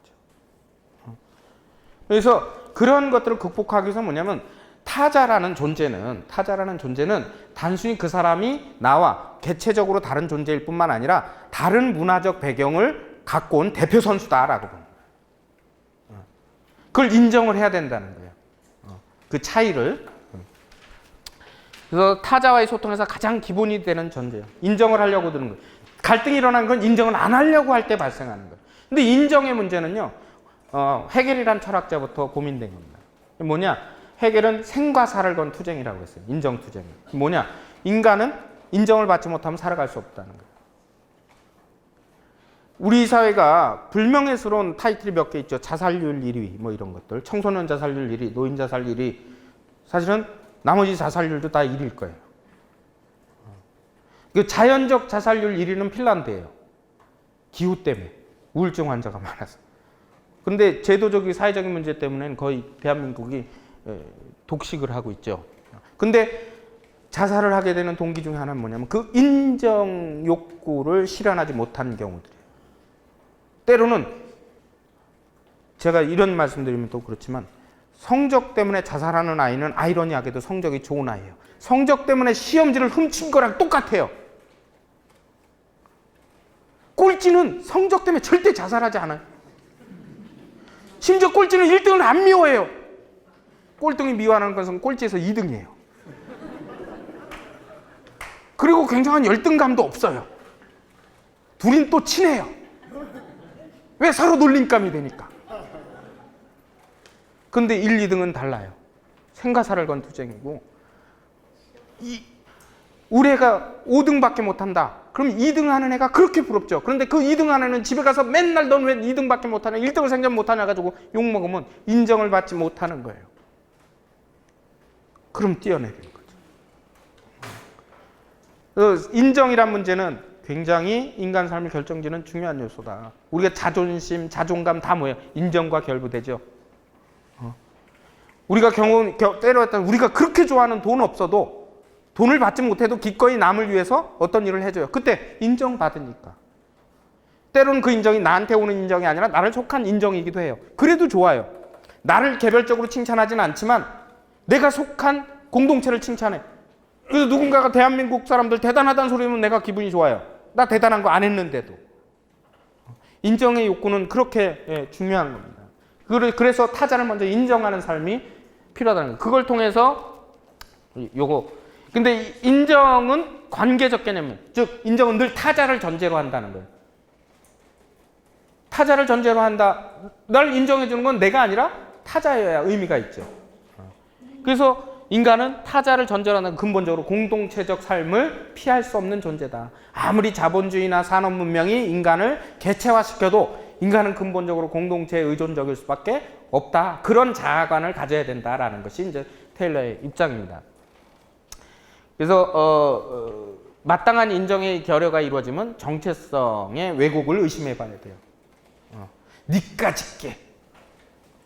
이러면 그게 뭐냐면 뭘 욕하는 거냐면 겉으로는 좀 전에 말씀드린 인정을 하지 않는 언사지만 속으로는 뭐예요? 그 사람의 본질과 가치를 왜곡해 놓는 거예요. 근데 우리 사회에서 정체성 왜곡의 가장 큰 폐해가 뭐냐면 제가 계속 교육 얘기를 하지만 성적이에요. 공부도 못하는 게. 공부도 못하는. 이를테면 그림 엄청 잘 그렸어요. 야, 그 시간에 공부를 해라. 아니 그림 그리는 재주가 공부하는 재주보다 못해요? 아니잖아요. 노래를 잘해서 노래방 가는 걸 좋아해서 노래방에서 나오는 걸 딱 봤어. 야, 너 어떻게 시험 기간인데 노래방을 가냐? 노래 잘하는 재주가 공부 잘하는 재주보다 못한 재주입니까? 아니잖아요. 근데 오직 한 가지 기준으로 에이, 공부도 못하는 게. 그러니까 교육은 다양한 가치와 또는 재주를 가진 학생들이 자기 분야에서 끝까지 역량을 발휘하도록 해줘야 돼요. 그래야 이 병목 현상이 안 일어납니다. 어렸을 때는 다채롭게 키우잖아요. 아이고, 우리는 태권도도 잘하고 피아노도 잘하고 컴퓨터도 잘하고 막 자랑하더니 중3쯤 되면 국영수로 좁혀요. 스스로. 그 많든 잘하던 건 왜 포기시켰나요? 제일 재밌어 하는 것들부터 끊어요. 그러니까 어떻게 보면 교육의 참 모습은요, 어느 분야에서든 한 분야에서만 1등만 하면 된다, 이거 아니에요. 중요한 거는 내가 어느 분야에서도 1등을 못하지만 내가 하는 것 중에 제일 잘하고 재밌게 할 수 있는 걸 개발하게 해야죠. 아니 부모들은 1등 안 해놓고 왜 애들은 1등을 시켜? 그렇잖아요.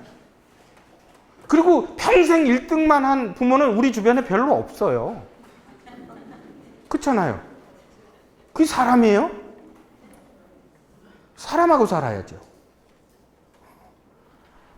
그러니까 인정이라고 하는 문제는요, 다른 것을 받아들일 때 가능한 겁니다. 그것을 하나의 가치 속에 몰아넣으면 정체성의 왜곡이 생겨요. 그렇게 크다가 나중에는 어떻게 해요?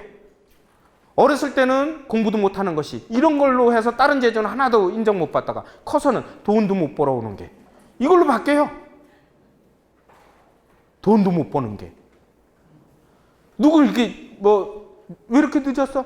아, 누구 이사한다고 그러는데 일손이 딸려서 도와주었어요. 이거 돈도 못 벌면서. 봉사가 돈보다 못한 거예요. 헌신이 돈보다 못하는 거예요. 타자를 돕는 것이 돈 벌어오는 것보다 못한 행위가 돼요. 우연이 아니죠. 우연이 아니에요. 그래서 정체성이 제대로 형성받으려면 어떻게 다시 커뮤니케이션. 독백적인 것이 아니라 늘 대화적이어야 된다. 어필을 해야 돼요. 그래서 자녀들과 갈등이 생겼을 때 제일 큰 공통점은 대화가 없다는 거죠. 아이들하고 대화가 없다는 거예요. 우리 애는 나랑 말은 안 해. 근데 공부는 굉장히 잘해. 이거 위기지 자랑이 아니에요. 그래서 인정은 사회 구성원 간의 상호 간의 인정을 늘 의미하는 겁니다. 한 사람이 일방적으로 칭찬하는 거, 아랫사람이 윗사람을 일방적으로 칭찬하는 거, 그거 아부라고 표현하죠, 우리는. 아부라고. 그래서 서로 간의 정체성을 확인하고 받아들이고 인정하는 거예요. 그리고 타자의 정체성을 인정한다는 건 그가 가진 문화적 배경들을 모두 인정하는 거예요. 그래서 이러한 삶의 태도가 시사하는 또 하나는 뭐냐면 우리 사회가 이미 다문화 사회예요. 다문화 사회에 우리랑 다른 문화적 삶을 살았던 사람들 우리 사회에 많이 유입돼서 들어오죠. 그들을 이해하고 그들과의 갈등을 없애려면 그들이 우리에게 동화되길 바라면 안 돼요. 야, 넌 우리나라 사람들 왜 한국말도 못해? 이러면 안 돼요. 그건 폭력적인 거예요. 그건 자연 발생적으로 되는 거고 그가 자신의 문화적 정체성을 여기서도 마음껏 발휘할 수 있도록 해주는 것이 공존하는 길이라는 겁니다. 그래야 우리 사회 문화적 다양성이 생겨요. 문화적 다양성이 죽은 사회는 발전할 수가 없습니다. 그래서 문화 다양성이라고 하는 상황을 고려했을 때 인정은 필수적이다라고 할 수 있어요. 그래서 다민족 사회에서 상이한 문화에 대해서 테일러는 상이한 문화들을 살려두는 것만이 아니라 그 가치를 승인해야 된다. 적극적으로 우리 사회 문화 안에서 같이 녹아들 수 있도록 해야 된다라는 겁니다. 섣부른 존경이나 호의 이런 것도 안 된다는 거예요. 요새 공익 광고 중에 하나 제가 아주 인상 깊은 것이 있어요. 섣부른 친절인가 호의가 왜곡을 초래한다 이러면서 다문화 가정 아이들을 두고 젊은 선생이나 또는 자원봉사자쯤 되는 사람이 뭐 의사소통에 문제는 없니? 애들이 괴롭히지는 않니? 그러는데 아이들은 아니요 전혀 문제 없는데요 뭐 이러는데 그런 시달림을 당할 거라고 말하는 것 자체가 아이들에게 상처를 줄 수 있다는 거예요. 제가 예전에 좀 몸이 안 좋아서 병원에 일주일 입원한 적이 있었어요. 그 뒤에 사람들이 저만 보고 물어보는 게 건강 괜찮냐 이거예요. 아 미치겠어요. 그 말만 아니면 난 괜찮을 것 같아 그래요. 왜? 그래서 그게 스트레스야. 그게 스트레스야. 이건 마치 결혼 안 한 아직 비혼 총각 전인데 언제 결혼하니? 이거 스트레스잖아요. 이건 대한민국이 다 알면서 명절 때만 막 계속 찌르지요. 취미예요, 취미. 건강 염려해 주는 게 한두 번은 고마운데요. 날 환자 취급하는 것 같고 내가 정상적 삶을 못 사는 것 같고 그렇게 만들어요. 염려가 되면요. 그 사람이 건강할 수 있도록 다른 패턴들에 유도하면 돼요. 그 사람이 건강에 염려하면 그 사람이 술 한잔 하자고 할 때 아, 나 오늘 바빠. 다음에 하자. 한 번이라도 덜 마시게 해주든가. 담배 한 대 피자 그럴 때 아, 좀 이따 피자. 요거 좀 타임을 늘어주면 차라리 그래야지. 건강 괜찮냐? 심지어 송년회 때 건강을 위하여 이 지랄을 해. 그 얼마나 이율배반적이에요.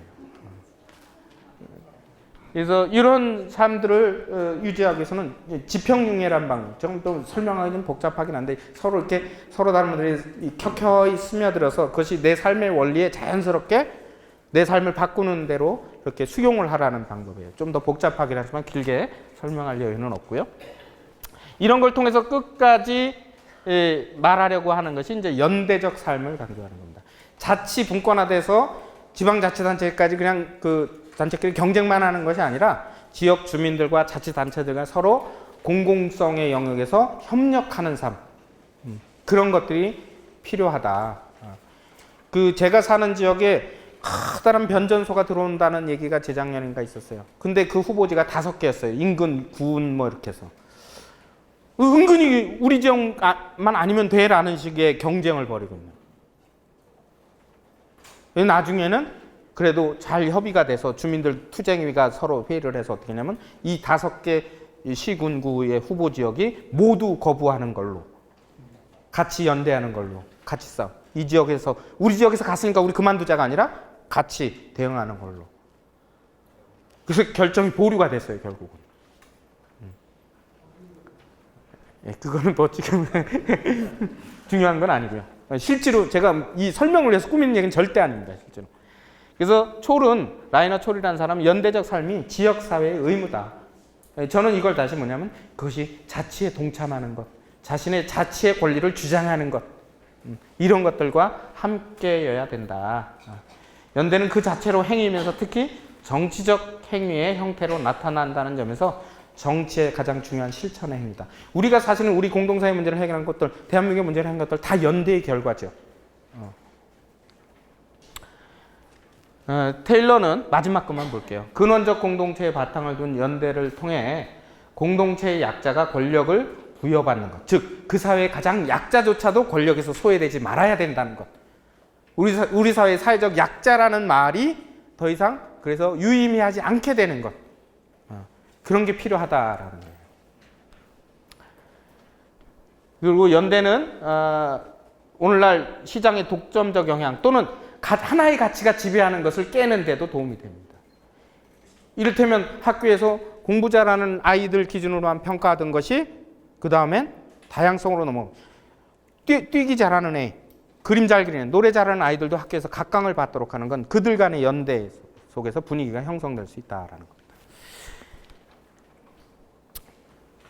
마지막으로 이런 목표들을 달성하기 위한 공공선을 실현하기 위한 공동체 구성원들의 진정성 있는 실천은 마땅히 민주적 사회 질서의 발전을 위해서도 권리로서 보장이 돼요. 왜냐하면 자기 삶을 것이 제대로 조직해내는 길이니까요.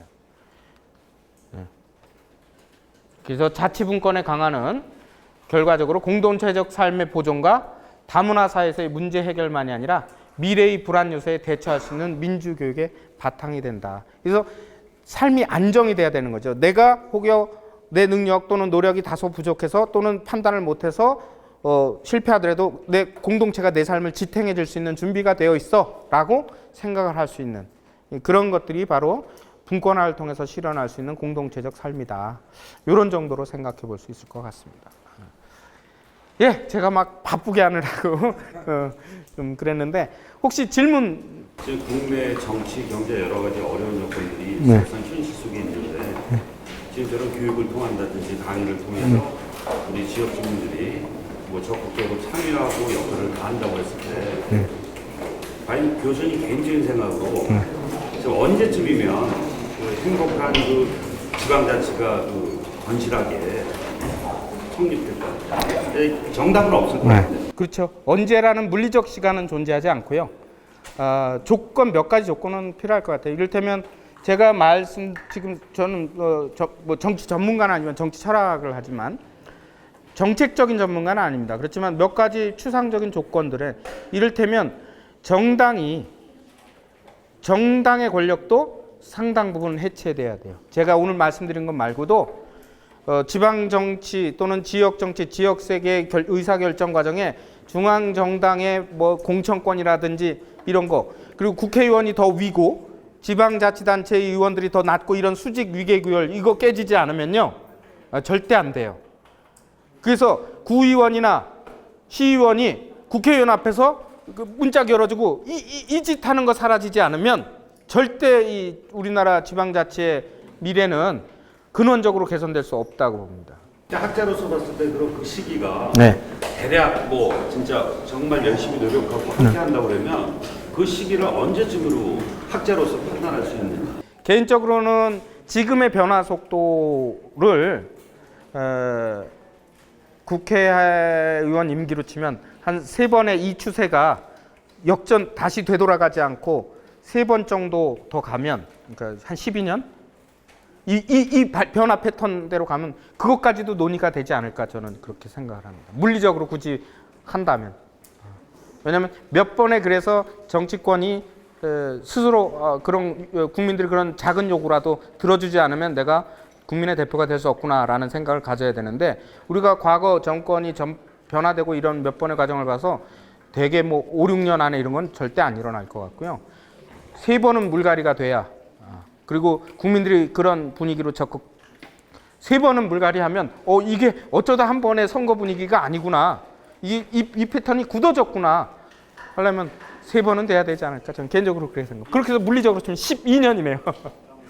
예, 시간 늦은 시간까지 하여튼 고생들 하셨습니다. 예, 살펴들 가시고요. 감사합니다.